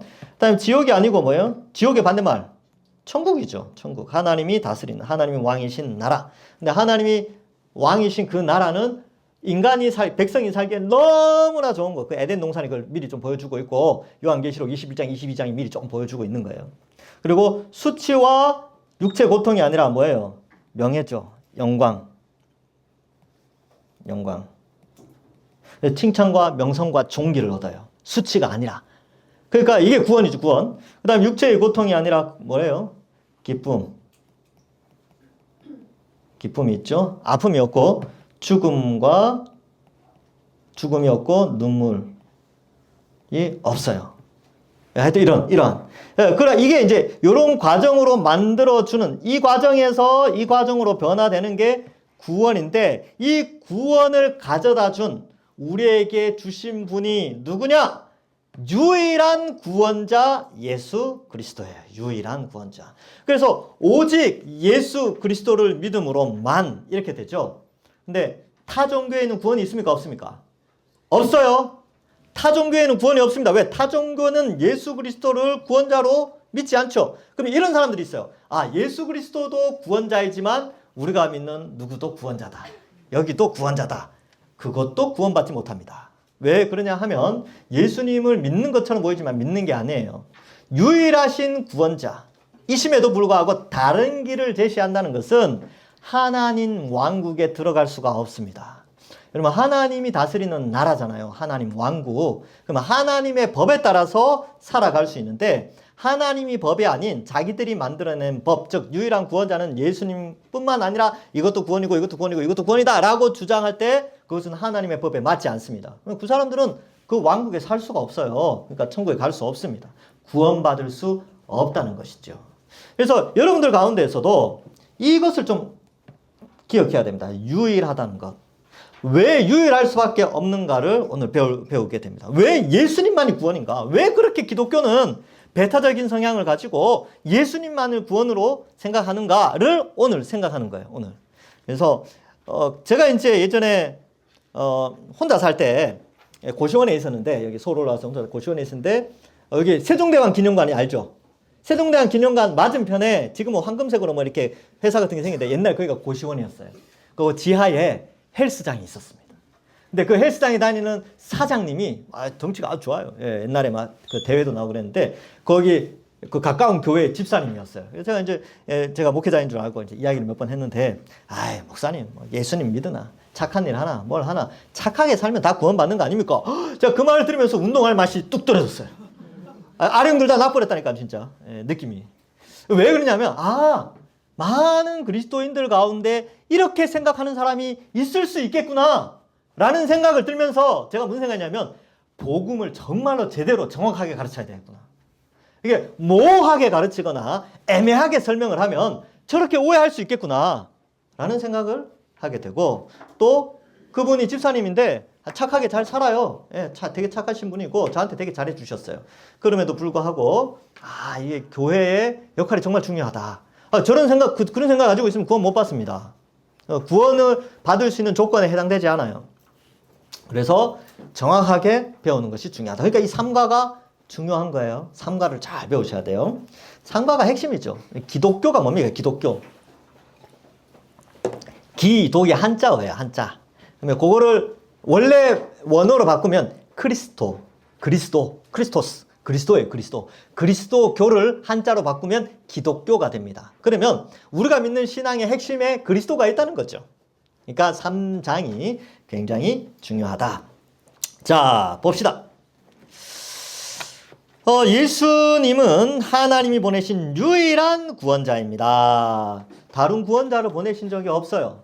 그리고 여러분, 이 구원자의 위치가 어마어마하다는 것을 비교할 수, 다른 누군가가 구원자다라고 말하는 것과는 정말 비교할 수 없는 유일한 구원자일 수밖에 없는 이유가 3과에서 나오게 됩니다.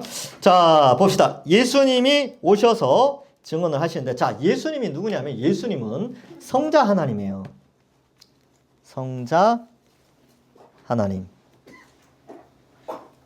그러니까 성부, 성자, 성령 하나님인데 보통 하나님쯤 되면 물리적인 존재로 제한된 시간과 공간의 제한을 받는 존재로 존재하지 않아요. 그죠? 하나님이 시간과 공간의 제약을 받습니까? 아니라니까요. 하나님은요, 미래의 시간조차 주관하시는 분이에요. 그러니까 예언이라는 걸 하시잖아요. 예언자들을 통하여 나타내잖아요. 왜? 미래가 이렇게 될 것이라는 것을 하나님이 가르쳐 주죠. 즉, 이게 뭘 의미하느냐면 하나님은 시간의 제한을 받지 않아요. 과거, 현재, 미래 모든 것의 주권자가 되시는 분이 하나님입니다. 그러니까 그 하나님이 시간의 제한을 받고 공간의 제한을 받는 존재로 이 땅에 오셨는데 그분이 누구냐면 성자 하나님이신 예수님이에요. 근데 그러니까 공간과 시간의 제한을 받으면서 이 땅에 오셔서 하실 수 있는 말은, 하신 말이 기록되었다면 그 말은 굉장히 중요하겠죠. 그렇지 않겠습니까? 직접 와서 이야기했으니까 그 말들이 얼마나 중요할까요? 그러니까 분량도 그렇게 많은 거예요. 마태, 마가, 누가, 요한복음. 예, 그만큼 중요한 거죠. 하나님이 직접 인간에게 말씀하신 거니까. 그래서 예수님이 직접 하신 말씀인데, 그래서 예수님, 어떤 성경책 보면 예수님이 말씀하신 걸 빨간 글씨로 이렇게 되어 있는 것도 있어요. 왜냐하면 너무 중요하니까. 예.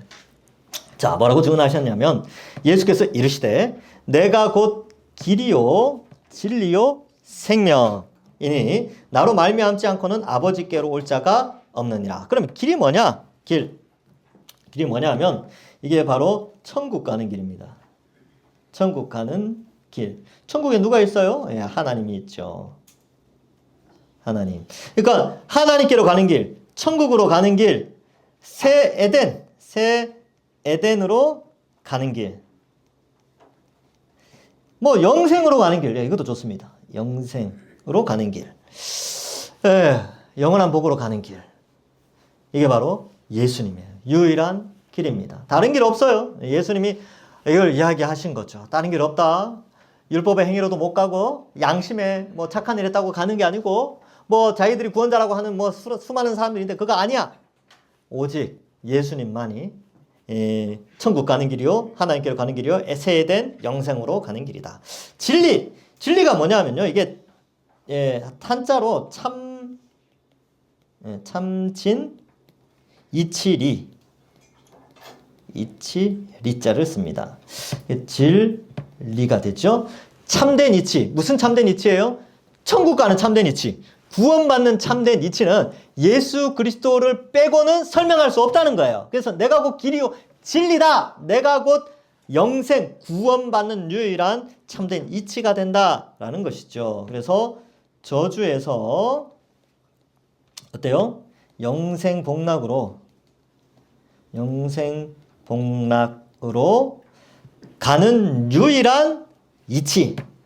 참된 이치 이렇게 하죠. 참된 이치. 참된 이론 뭐 이렇게 설명할 수도 있습니다. 그러니까 여러분 그 세상 사람들이 계속 이제 비판을 많이 하죠. 이 시대는요. 어떤 독단적인 것을 주장하는 것을 좀 싫어합니다. 그래서 꼭 그렇게 해석해야 돼? 꼭 그렇게 봐야 돼? 라고 하는 것을 좀 싫어하는 시대예요. 이게 이제 소설이나 여러 가지 우화에도 많이 나타나는데 대표적으로 그런 거죠. 여러분 토끼와 거북이 주제가 뭡니까? 좀 느리더라도 꾸준하면 목표 한 바를 성취할 수 있다. 뭐 그런 게 교훈 아니겠습니까? 그죠? 근데 요걸 다르게 해석하게 이 시대는 이제 다르게 해석하는 거예요. 토끼가 늘 이렇게 자존감이 낮아 있으니까 토끼의 자존감을 세워주기 위해서 일부러 잤다. 토끼가 말을 바꿨습니다. 거북이가 늘 느리고 그러니까 자존감이 낮아 있으니까 토끼가 거북이를 배려해서 일부러 잤다. 그래서 이렇게 눈 뜨고 보고 저기 이제 결승점 도착하니까 일부러 잠 깬 척해서 가서 겨우 간만에 차로 져줬다. 라고 해석을 한다는 거예요. 재밌죠? 그럴듯하죠? 근데 지금 시대가 그렇게 어떤 진리에서 벗어난 원래 저자의 의도에서 벗어난 다른 많은 것들을 이야기하면서 이런 것도 괜찮지 않느냐라고 하는 시대예요. 이 시대가. 이걸 다원주의라고 표현합니다. 어려운 말로. 예, 그리고 뭐 상대주의 이렇게 표현하기도 하는데 그런 시대에 예수님만이 유일한 구원받는 참된 이치다라고 하면 환영받을 수 있어요? 없어요? 없어요. 없다니까요. 그러면 이 시대에만 이랬을까요? 아니요. 기독교 역사를 보면 기독교는 항상 예수님에 대한 진리를 이야기할 때 항상 환영받지 못했습니다. 또 심할 때는요, 순교하기도 하고. 요즘 같은 때는 어때요? 요즘 같은 때는 어떤 고난이 있습니까?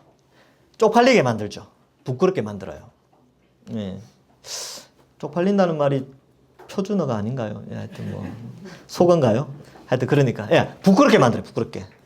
그래서 어떻게 부끄럽게 만든 다음에 다시는 그 말을 하지 못하도록 만드는 것이 이 시대의 분위기예요. 이게 이제 다원주의 사회의 기독교의 현실입니다.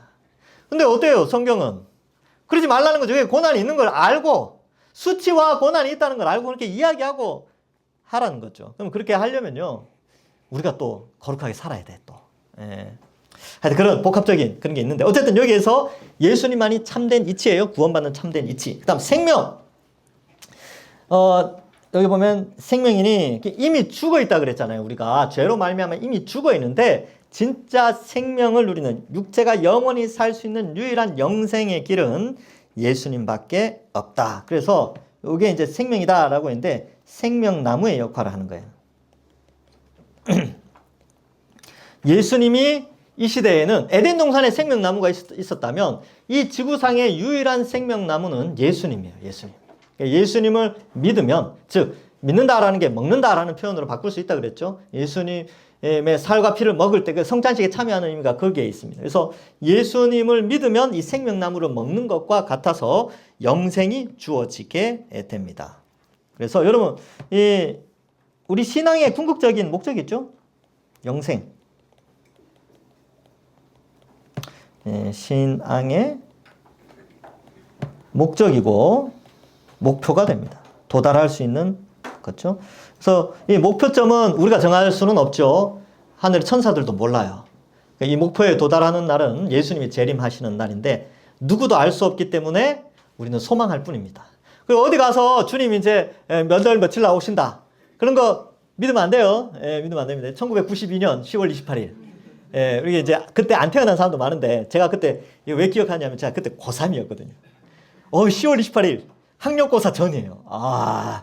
근데 아무도 우리 반에서는 아무도 그걸 준비하는 사람은 없었어요. 그러니까 주님 오심을 준비하는 사람 없고 그냥 학력고사 준비했습니다. 왜? 선생님이 몽둥이 들고 있었거든요. 그러니까 그랬어요. 그 뉴스에도 나왔죠. MBC 뉴스에 막 카메라 들이대고 막 했는데 나중에 하는 말 들어보니까 영적으로 임하셨다. 이렇게 이제 이렇게 해가지고 해서 다 없었죠. 그 담임 선교가 없어졌습니다. 그리고 이제 또 어떤 큰 교회 목사님이 2000년 되기 전에 서기 2000년 되기 전에 주님 오신다. 그랬다가 욕 많이 먹었어요. 욕 많이 먹고 2001년도에 공식적으로 뭐 사과했다는 설이 있습니다. 여러분 그런 거 믿지 마세요. 예수님 언제 오실지 몰라요.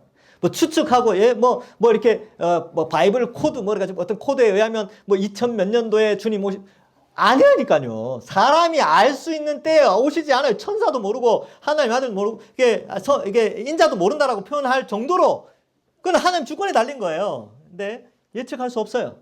그러니까 우리는 그냥 주님 속히 오시옵소서 이런 마음으로 그냥 신앙생활하면 됩니다. 이 영생, 우리의 목표, 이걸 설명하기 위해서 목적과 목표를 설명하기 위해서 그것도 잠깐 말씀을 드렸습니다. 베드로의 증언. 그럼 왜 예수님을 배타적으로 우리가 믿을 수밖에 없느냐면 하나님이 성령을 통하여 베드로에게 이렇게 고백하게 하셨어요. 다른 이로서는 구원을 받을 수 없나니 천하 사람 중에 구원을 받을 만한 다른 이름을 우리에게 주신 일이 없습니다. 명확하게 이야기하죠. 그래서 다른 이름 없어요. 다른 방법 없습니다. 다른 길 없어요. 다른 이치 없습니다. 다른 생명 없어요. 오직 예수 그리스도만이 길이요 진리요 생명이다 라는 것을 말해줍니다. 이거 암기하시면 좋아요. 다른 이로서는 구원을 얻을 수 없나니 천하 사람 가운데 구원을 얻을 만한 다른 다른 이름을 우리에게 주신 일이 없습니다. 이런 거 이제 암기해 놓으면 좋죠. 그래서 어쩔 수 없구나. 그래서 여러분 배타적이다, 기독교인들 배타적이다라는 말 원래 그렇습니다. 원래 그래요. 예, 원래 그렇다고 인정하시고 살아가셔야 됩니다. 예, 타협할 수가 없어요. 예. 세상은 뭐 여기도 구원 있고 여기도 구원 있고 여기도 구원 있다 그러면 존경받죠. 그래서 카톨릭이 사람들에게 인식이 좋은 이유가 거기 있어요. 카톨릭에는요, 오직이라는 단어를 뺍니다. 반드시 유일한 이런 표현들 잘 안 써요. 예수님이 구원의 길입니다 라고 하지 예수님이 유일한 구원의 길입니다 라는 표현을 잘 안 쓴다는 거예요. 그리고 교황이 그 이슬람 사람들 발 닦여주면서 우리는 형제다 그렇게까지 표현하잖아요. 그러니까 여러분 거기에는 구원이 없어요. 왜? 다원주의를 받아들였거든요. 종교 다원주의를 받아들였기 때문에 구원이 없습니다. 그래서 가톨릭을 우리 교단에서는 이단, 성경을 이야기하지만 성경을 잘못 해석해서 가르치기 때문에 이단이라고 하고, 예전에는 가톨릭에서 세례받은 사람들은 입교만 하면 됐어요. 근데 이단이라고 했기 때문에 다시 교육받아서 다시 세례받아야 돼요. 그래서 이 논란이 아직 우리 총회에서는 조금 있기는 합니다. 간혹 가다가 몇 년에 한 번씩 이 안건이 올라와요. 근데 지금 어쨌든 그렇습니다. 그래서 가톨릭의 교리는 우리 교리와 완전히 달라요. 그래서 옛날에 그런 경우가 있었어요. 제가 이제 대성교회에서 청년부를 하는데 가톨릭 신자가 토요일 날, 제가 이제 그때 토요일 날 성경 공부를 했거든요. 지금 이제 제가 토요일 날 오전에 하잖아요. 그때는 오후에 했었는데 청년들 대상으로 에베소서를 할 때예요. 에베소서를 가르치는데 한 명이 온 거예요. 그래서 일산에 사는데 강서구까지 온 거죠. 청년인데. 왜 왔냐 그러니까 여기 성경 공부 시켜준다 그래서 그 소문 듣고 왔다는 거예요. 어떻게 알았냐 그러니까 뭐 어떻게 알게 됐대. 그래서 와서 그 공부하고요. 쭉 이제 하는 거죠. 그러니까 왜 이걸 이 자리를 이렇게 열심히 왔냐 그러니까 그 친구가 한 말이 기억납니다. 성당에서는 성경을 안 가르쳐 준대요. 자기는 성경을 배우고 싶은데 성당에 가니까 성경을 안 가르쳐 주더라는 거예요. 성경이 아니라 그 옛날에 있었던 사람들 책들, 뭐 그런 교리들 있잖아요. 뭐 무슨 묵상집, 뭐 그런 것만 가르쳐 준다는 거예요. 성경 자체를 배우고 싶어서 왔대요. 그래서 에베소서 하고요. 나중에 이제 제가 그 교회를 나왔는데 그 친구를 데리고 온 유가름이라는 청년이 나중에 이제 연락됐을 때, 야, 그 친구 어떻게 됐냐 그러니까 일산에 있는 베델교회 등록해서 다닌대요. 그 베델교회 고신측 교회거든요. 예. 자기 집 근처에 거기 있으니까. 그래서 저 너무 감사했어요. 말씀을 사모하는 사람들이 있는데, 그러니까 가톨릭은 성경을 안 가르치고 다른 거 가르쳐요. 그리고 다른 거 가르치는 내용 속에 종교 다원주의가 있습니다. 근데 성경을 막상 연구해보면 어때요? 오직 예수 그리스도 외에는 없다니까요. 그 다음에, 뭐 요즘 한참 문제된 뭐 이슬람. 뭐 당연히 이슬람도 우리도 뭐 하나님의 자녀다, 뭐 구약에 뭐 어떤 거 막 인용하고 그러잖아요. 아니요. 다른 하나님, 우리가 믿는 하나님하고 전혀 다릅니다. 완전히 달라요. 그리고 또 뭐가 있습니까? 유대교도 이단이죠. 요한계시록 보면 사탄의 회당이다 라고 표현하고 있습니다. 같은 구약 성경을 가지고 있지만 그들이 믿는 하나님과 우리가 믿고 있는 삼위일체 하나님이 달라요. 그들은 예수님을 성자 하나님으로 믿지 않습니다. 부정하죠. 그래서 기독교인들이 이제 저도 유튜브 영상을 봤는데 어떤 사람이 이사야 53장을 딱 들고 갔어요. 이사야 53장 뭡니까? 고난받는 종. 그는 실로 우리의 질고를 지고 뭐 우리를 대신해서 뭐 채찍에 맞고 이거 메시아냐? 그러니까 메시아라는 거예요. 근데 이 메시아가 이게 메시아라면 이걸 어떻게 해석하느냐? 이거 예수 그리스도와 연결되는 거 아니야? 그러니까 아니래요. 그럼 어떻게 해석하냐? 그러니까 유대교 회당에서는 이 본문을 가르치지 않는다는 거예요. 뭐 그런 유튜브 영상이 나와 있어요. 예. 그러니까 왜냐하면 그들이 모순에 빠지기 때문에 그래요. 모순에 빠지기 때문에. 예. 그래서 하여튼 뭐 그런 내용들도 제가 좀 본 적이 있습니다.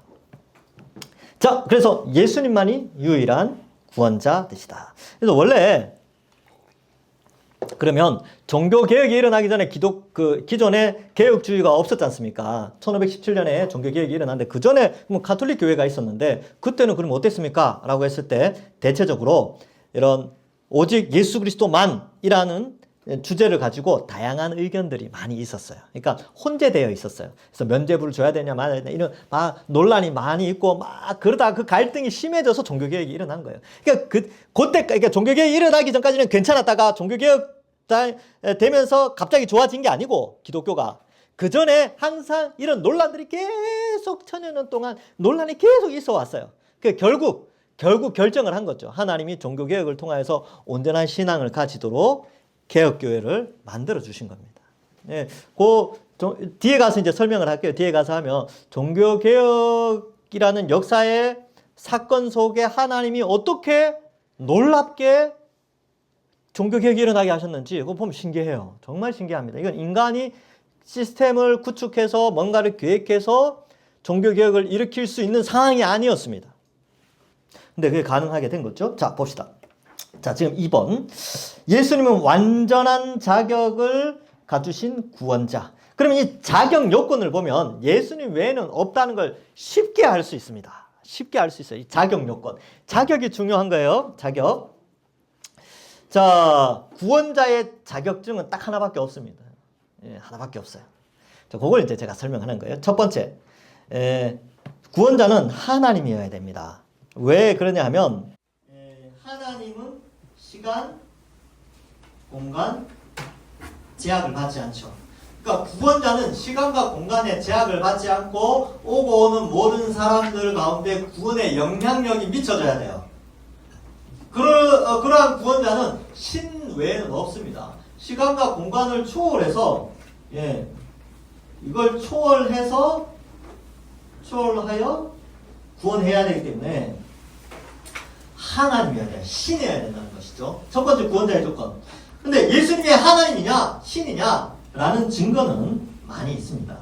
태초에 말씀이 계시니라 이 말씀이 하나님과 함께 계셨으니 이 말씀은 곧 하나님이라. 근데 이 말씀이 누구냐면 예수님이에요. 예수님. 그래서 이거를 헬라어에서는 로고스,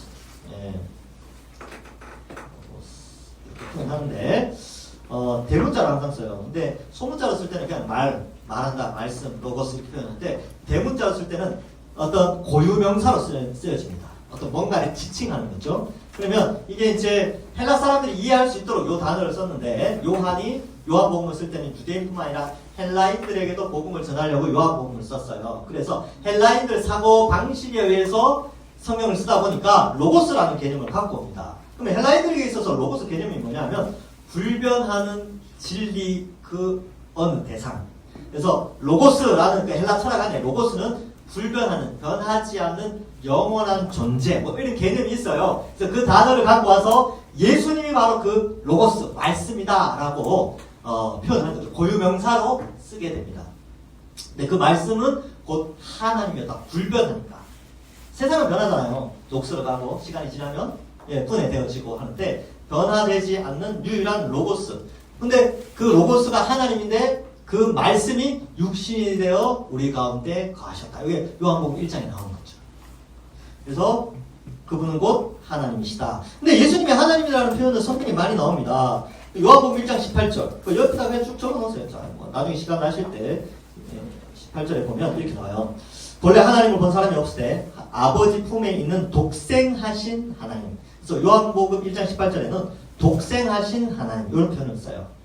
그래서 우리의 언어 표현에는 독생, 그래서 태어났나 라고 생각하는데 스스로 존재하는 유일한 존재자 이런 개념이 있습니다. 유일하게 존재하시는 아들 되신 하나님이시다 라는 게 요한복음 1장 18절. 요한복음 5장 18절에도 유대인들이 이로 말미암아 또 예수를 죽이고자 하니 이는 안식일을 범할 뿐 아니라 하나님을 자기의 친아버지라 하여 자기를 하나님과 동등으로 삼으시니라. 여러분 하나님의 아들, 요 뒤에 가서 설명하겠지만 하나님의 아들이다라는 표현을 쓸 때는 동등 개념이 있습니다. 동등 개념. 저도 어릴 때 이제 그런 경험은 많은데 동네에서 놀면은 동네 어른들이 물어요. 너 누구 집 자식이냐? 제가 배운 저희 아버지의 함자는 공자, 원자, 석자를 쓰십니다. 아, 너 그 집 아들이구나 하고 칭찬을 해주셨어요. 왜 칭찬했어요? 아버지가 나름 동네에서 잘 사셨죠. 그러니까 저를 칭찬해 주는 거예요. 너 그 집 아들이구나 하고 잘 봐주셨어요. 그 누나하고 아직도 기억납니다. 누나하고 막 이렇게 해서 그 철물점에 이렇게 한 게 있었는데 그 철물점 아저씨 물건을 막 함부로 썼어요. 그래서 막 혼내시면서 너 누구 집 자식냐고 이런 묻기를 아 그래? 하면서 이제 다시 받고 더 잘 갖고 놀도록 하셨어요. 그러니까 이게 뭘 의미하냐면 아버지의 위치와 아들의 위치를 동등하게 여긴다는 거죠. 이게 한국 사회뿐만 아니라 유대 사회에 그대로 있었어요. 그러니까 하나님의 아들이라고 칭한다. 예수님이 나는 하나님의 아들이라고 하니까 유대인들이 어떻게 반응했냐면 하나님하고 동등하다고 라고 이해했다는 거예요. 그런 개념이 있는 거죠. 그러니까 예수님은 하나님이시다. 이 내용이 요한복음 5장 18절에 나오고요. 요한복음 10장 30절에 보면 예수님이 이런 말도 합니다. 요한복음 10장 30절에 나와 아버지는 하나이니라 하시되 아예 하나다. 나도 하나님이다. 신적 존재다라는 걸 나타내셨죠. 요한복음 17장 11절에는 나는 세상에 더 있지 아니하오나 그들은 세상에 있사옵고 나는 아버지께로 가옵나니 거룩하신 아버지여 내게 주신 아버지의 이름으로 그들을 보존하사 우리와 같이 그들도 하나 되게 하옵소서. 하나님과 자신은 하나라고 표현하죠. 요한복음 17장은 대제사장적 기도 뭐 이렇게 표현하는데 거기서 그렇게 표현합니다. 그 다음에 로마서 9장 5절에서는요. 조상들도 그들의 것이요 육신으로 하면 그리스도가 그들에게 나셨으니 제가 지금 이제 로마서 강의하면서 유대인에 대한 내용은 로마서 9장에서 11장에서 더 자세히 설명해 드린다고 말씀드렸죠. 그 9장에 그런 내용이 나와요. 9장 5절에 보면 그리스도가 그들에게 나셨으니 그는 만물 위에 계셔서 세세에 찬양받으실 하나님이시라. 아예 바울은 예수님은 찬양받으실 하나님이시다 라고 명확하게 표현합니다. 자, 그 다음 기도서 2장 13절에서 복스러운 소망과 우리의 크신 하나님 구주 예수 그리스도의 영광이 나타나심을 기다리게 하셨습니다. 여기 보면 하나님 구주 예수 그리스도 이렇게 표현해요. 그 다음에 히브리서 1장 8절에는 아들에 관하여는 하나님이여 주의 보좌는 영영하며 주의 나라의 균은 공평한 균이다 라고 과거 구약 성경에 기록되어 있다는 거죠. 그러니까 하나님의 아들에 대해서 하나님이여 라고 표현을 했다는 거예요. 그 다음에 빌립보서 2장 6절에 그는 근본 하나님의 같으시나 하나님과 같으시나 하나님과 동등됨을 취할 것으로 여기지 않고 어떻게 해요? 종의 형체로 이 땅에 오셨다는 것이죠. 자, 그래서 하나님이세요. 왜 예수님이 하나님이어야 되냐? 시간과 공간을 초월하여 온 인류를 구원하기 위해서는 하나님이어야 되는 것이죠. 구원자의 첫 번째 자격 조건 신이어야 됩니다. 하나님이어야 돼요. 예수님 외에 있습니까?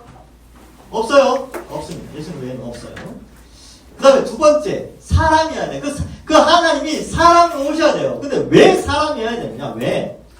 왜냐하면 형벌을 대신 받아야 되기 때문에. 형벌 때문에 그렇습니다.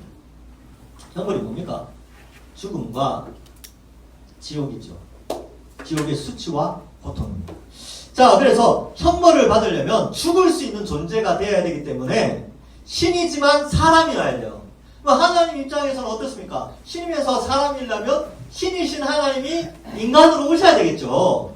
성, 육신이라고 표현하는데 인카네이션, 영어로 인카네이션 이렇게 표현하는데 신의 영광이 인간의 모양으로 이 땅에 존재해야 돼요. 완전한 인간으로 와야 돼요. 그러니까 반인간, 반인 반수, 반신 반수 이렇게 와서는 안 돼요.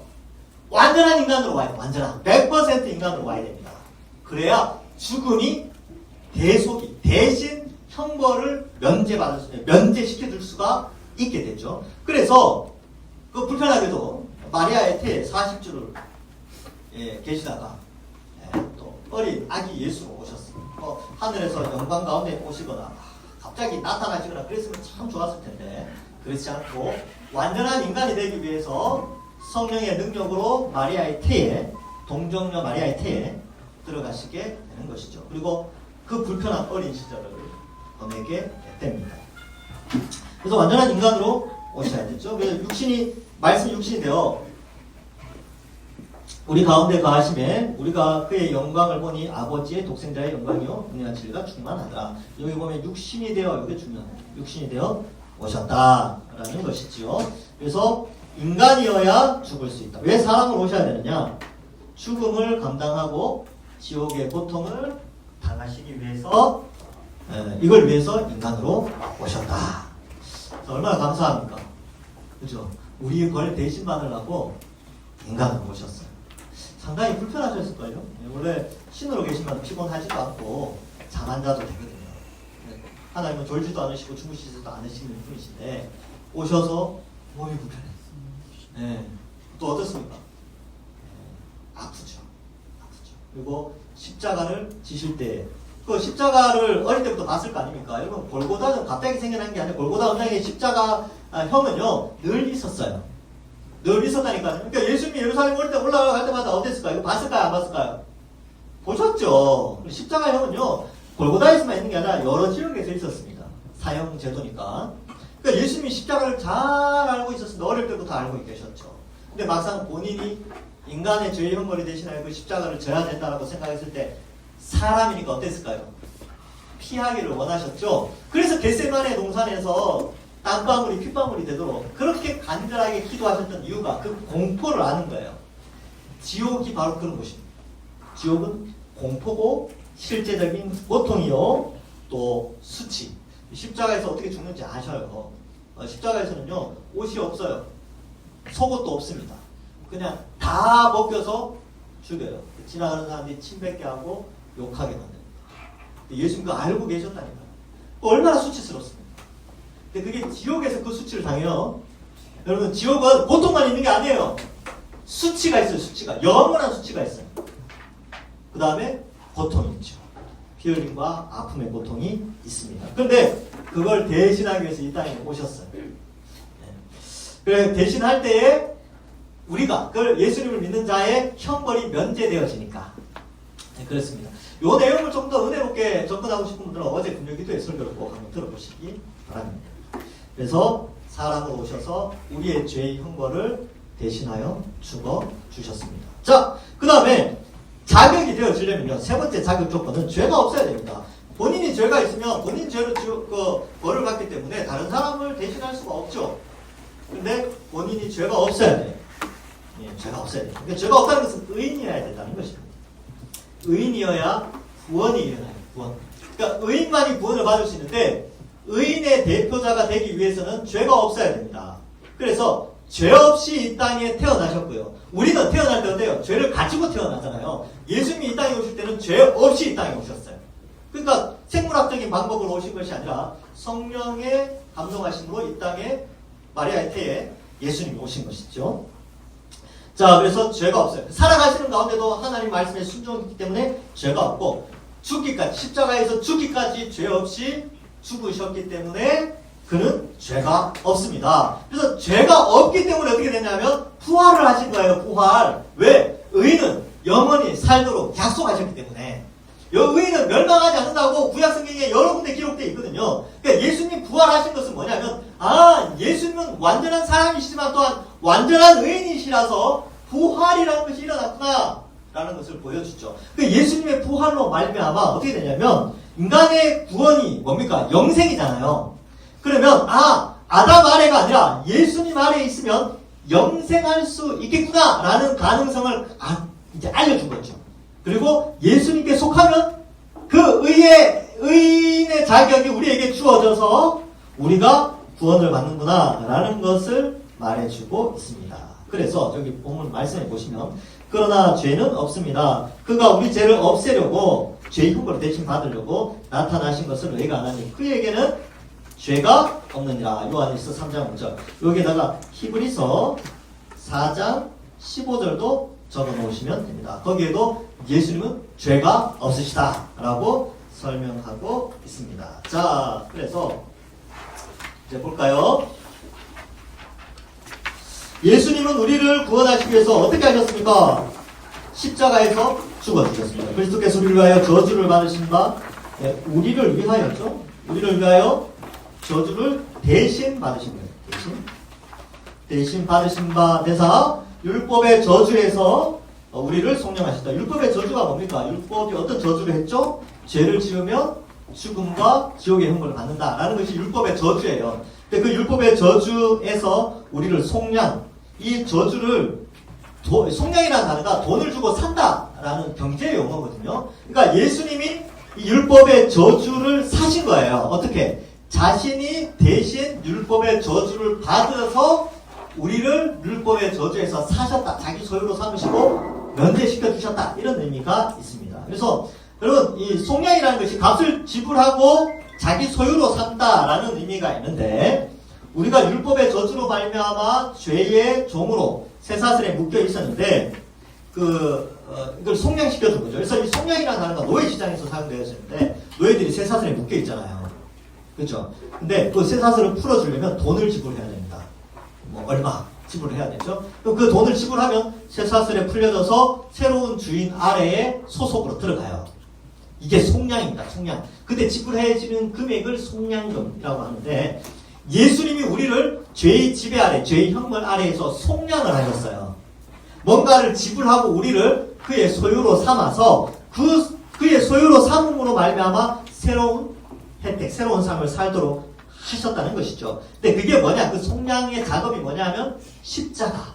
십자가에서 죄의 지배와 죄의 형벌을 대신 다 지불하심으로 우리를 사가셨다. 그래서 우리는 예수님의 소유, 하나님의 소유가 되게 하신 것이죠. 율법의 저주에서 속량을 받았습니다.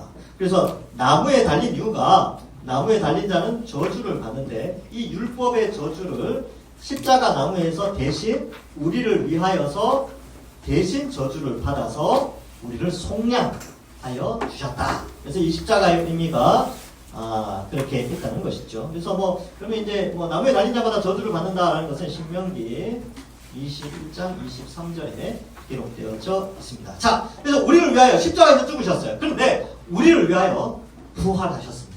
부활도 우리를 위한 거죠. 이것도 이제 요 두 내용을 어제 금요기도회 때 아주 잘 제가 좀 설명을 해놨어요. 제가 어제 설교 준비하면서 이거 오늘 또 하는데 참 의미가 있다는 생각을 했습니다. 자, 부활의 승리.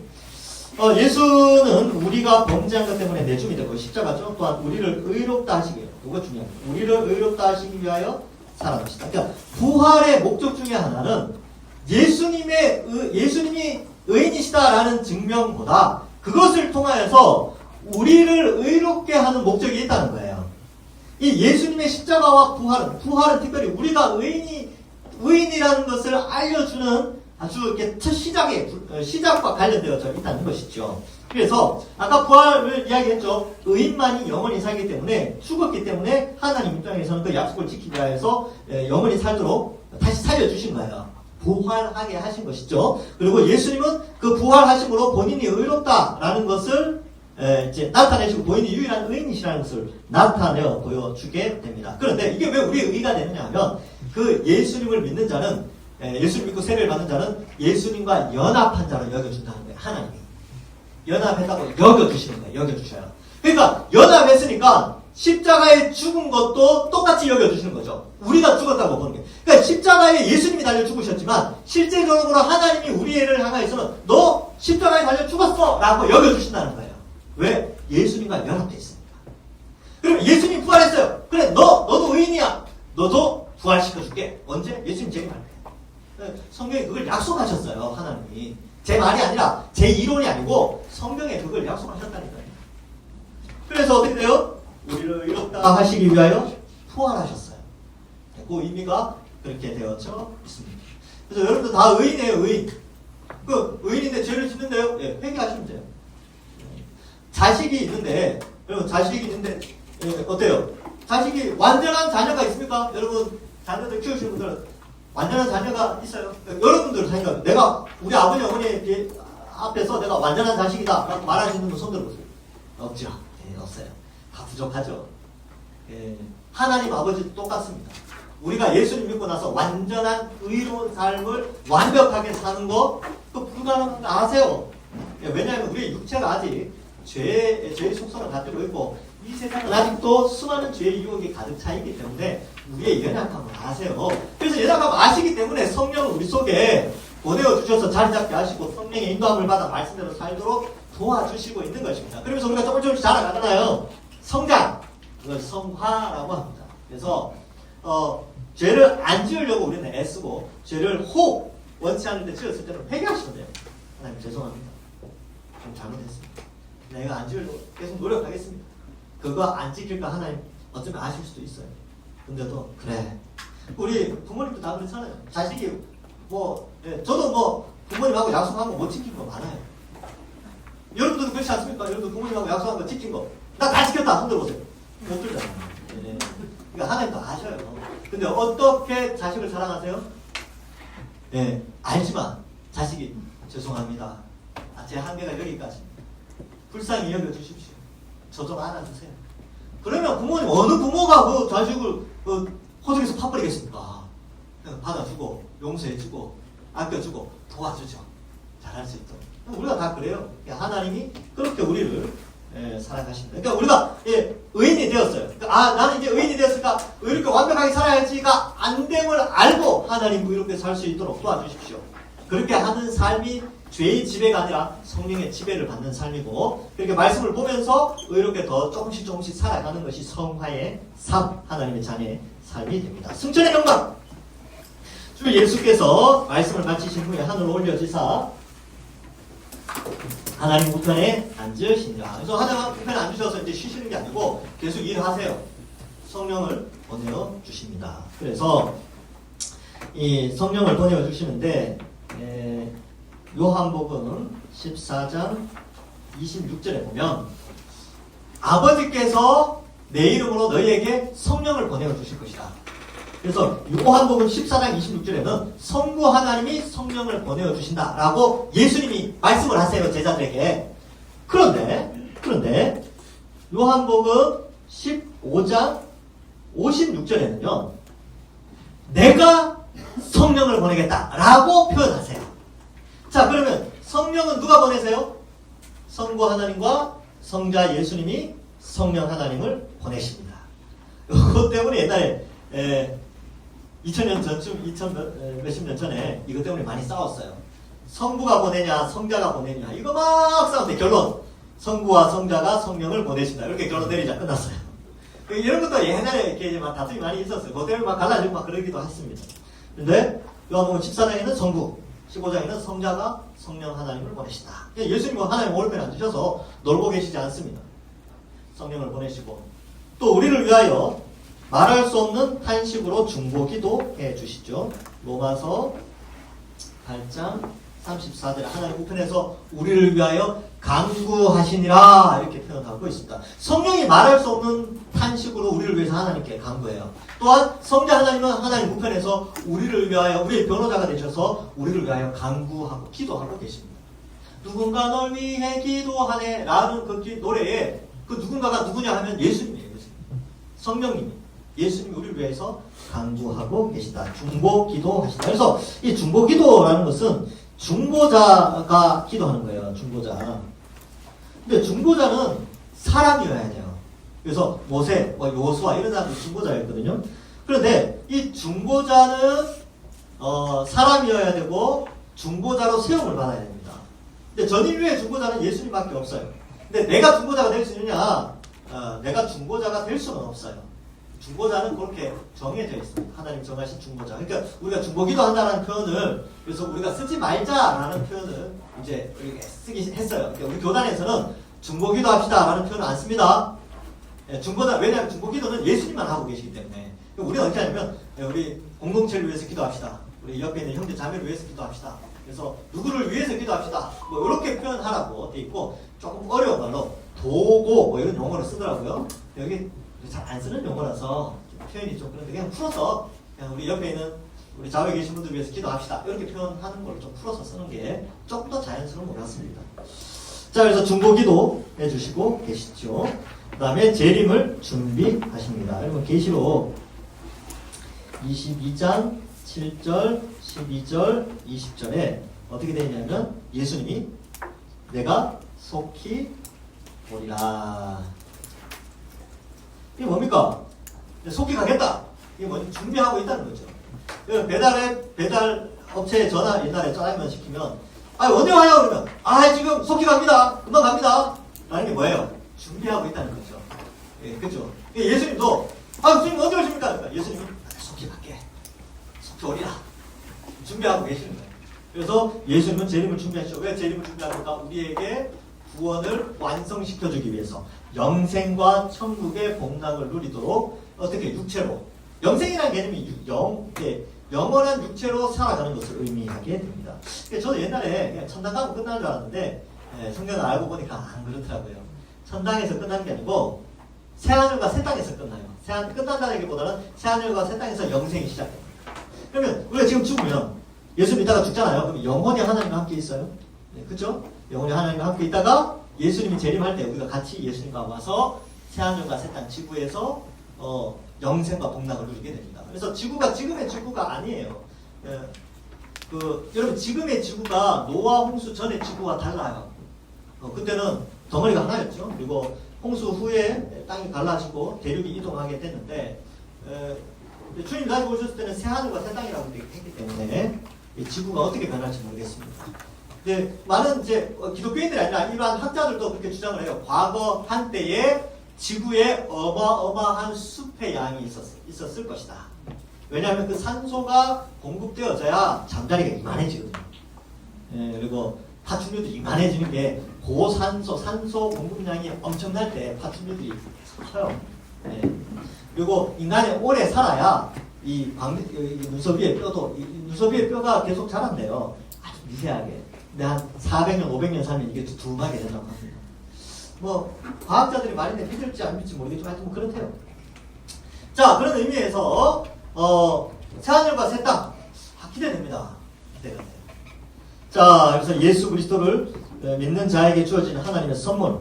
이제 이 땅을 살아가면서 이제 현재 우리에게 주어진 유익이 있는데 뭐냐면 주 예수를 믿어라. 그러면 너와 내 집이 구원을 받으리라. 그래서 내가 가정에서 내가 예수를 믿었어. 그럼 어떻게 됩니까? 자녀들, 부모님 구원 받게 해달라고 기도합니까? 안 합니까? 이제 기도가 시작되는 거죠. 기도를 자꾸 하다 보면 마음이 가요. 그리고 어때요? 때가 되어서 같이 교회 가자. 예수님 믿자. 근데 그만큼 나오면 참 좋겠는데 그것도 안 돼. 또 때를 기다리면 됩니다. 그렇게 해서 구원을 위해 집안의 구원을 위해서 기도하고 전도하는 자가 생겨났기 때문에 집안의 구원을 하는 것이죠. 자, 하나님의 자녀가 되는 권세. 영접하는 자고 그 이름을 믿는 자들에게는 하나님의 자녀가 되는 권세를 주셨습니다. 여러분, 하나님을 아버지로 고백해요. 아버지로. 그러니까 하나님은 아버지가 되셔서 우리를 지키시고 돌보시고 보호해 주시죠. 그 권세가 뭐냐면 이게 일종의 자격 같은 건데, 혜택, 자격. 여러분 집에 냉장고가 있잖아요. 냉장고 안에 먹을 거 우리 자녀들이 허락받고 먹습니까? 그냥 지가 알아서 문 열고 먹습니까? 지가 알아서 먹잖아요. 그게 왜요? 자기 특권이라고 생각해요. 자기 혜택이니까. 주어진 혜택이죠. 네. 집에 있는 물 그냥 알아서 마셔요. 네. 자녀니까. 마음껏 누리는 거죠. 마찬가지로 하나님이 만드실 새 하늘과 새 땅, 새 에덴의 모든 것을 누리는 자는 그의 자녀들입니다. 그래서 예수님 믿는 자들을 자녀로 삼아주시고 하나님을 아버지로 고백하도록 하신 것이죠. 이 특권이죠. 천국을 누릴 수 있는 그냥 마음껏 누리는 특권이 됩니다. 자, 그 다음 영생을 얻은 이렇게 되어져 있죠. 이거 여러분 책에는 이게 오타 수정이 되어 있죠, 그렇죠? 네, 3번. 영생을 얻죠. 진실로 너희에게 이르노니 믿는 자는 영생을 이미 가졌다라고 표현을 합니다. 이미 가졌어요. 이미 가졌으니까 걱정하지 마세요. 그래서 뭐 이런 겁니다. 이제 지금 3월달에 개강을 했는데 제가 이런 글을 많이 쓰는데 대학교 합격 발표는 1월달이나 2월달에 가요. 그럼 합격 발표가 되고 실제로 학교 다니는 사이에 어떤 생각을 들어요? 아, 나는 이미 대학생이야. 그런 생각하죠? 취업준비생들 어떻습니까? 열심히 해서 시험을 쳤어요. 회사에서 합격하면 회사 출근하기 전까지 자기는 이미 난 여기 회사 직원이 됐어. 그렇게 한다는 거죠. 미래에 일어날 일이지만 이미 이루어졌다고 믿는단 말이죠. 우리의 구원이, 우리의 영생이 그렇다는 거예요. 미래에 반드시 하나님이 예수님을 믿음으로 말미암아 우리에게 영생을 약속하셨어. 너희는 영생을 가졌어! 라고 말씀한다는 거죠. 그럼 우리는 어떤 생각을 하냐? 나는 이미 영생을 가진 자다. 나는 이미 영생을 할 사람이다. 영생을 하는 사람. 왜? 그렇게 약속했기 때문에. 그래서 과거에 없어요. 이미 영생을 얻었다. 네. 그리고 이미 대학생이 되었다. 이미 직장인이 되었다. 뭐 그렇게 여기는 것이죠. 그래서 이런 의미가 있다. 자, 여기서 이제 50분인데 다음 과에서 표를 하나 그려서 설명하도록 하겠습니다. 네, 3과는 여기까지 하도록 하고 식사를 하러 가게 되는데 식사는 기도하고 제가 다음 거 하도록 하겠습니다. 기도하겠습니다. 하나님 아버지 은혜를 감사합니다. 하나님의 창조 계획과 목적들 또 그 가운데 인간의 죄에 대해서 우리가 함께 배우면서 인간의 죄로 말미암아 삶의 비참한 가운데 하나님이 인간을 불쌍히 여겨주셔서 구원자 예수 그리스도를 이 땅에 보내어 주신 은혜 감사합니다. 십자가와 부활 완성될 하나님 나라를 우리 모두가 소망하며 또 하나님께 영광 돌리고 또 이 일일 세미나를 통하여 우리가 가진 복음을 또 잘 정립하고 또 깨닫고 은혜 받는 시간 되게 하여 주옵소서. 이제 식사를 하러 가게 됩니다. 하나님, 우리가 먹고 마시는 것이 다 하나님의 영광을 위하여서 먹고 마시는 것이 되게 하시고 또 식사를 통하여 함께 교제하고 이야기하면서 또 오후 시간도 하나님께서 지혜와 명철 주셔서 잘 공부하게 하여 주옵소서. 하나님께서 우리 위에 함께하여 주실 줄 믿사오며 예수님의 이름으로 기도하옵나이다. 아멘.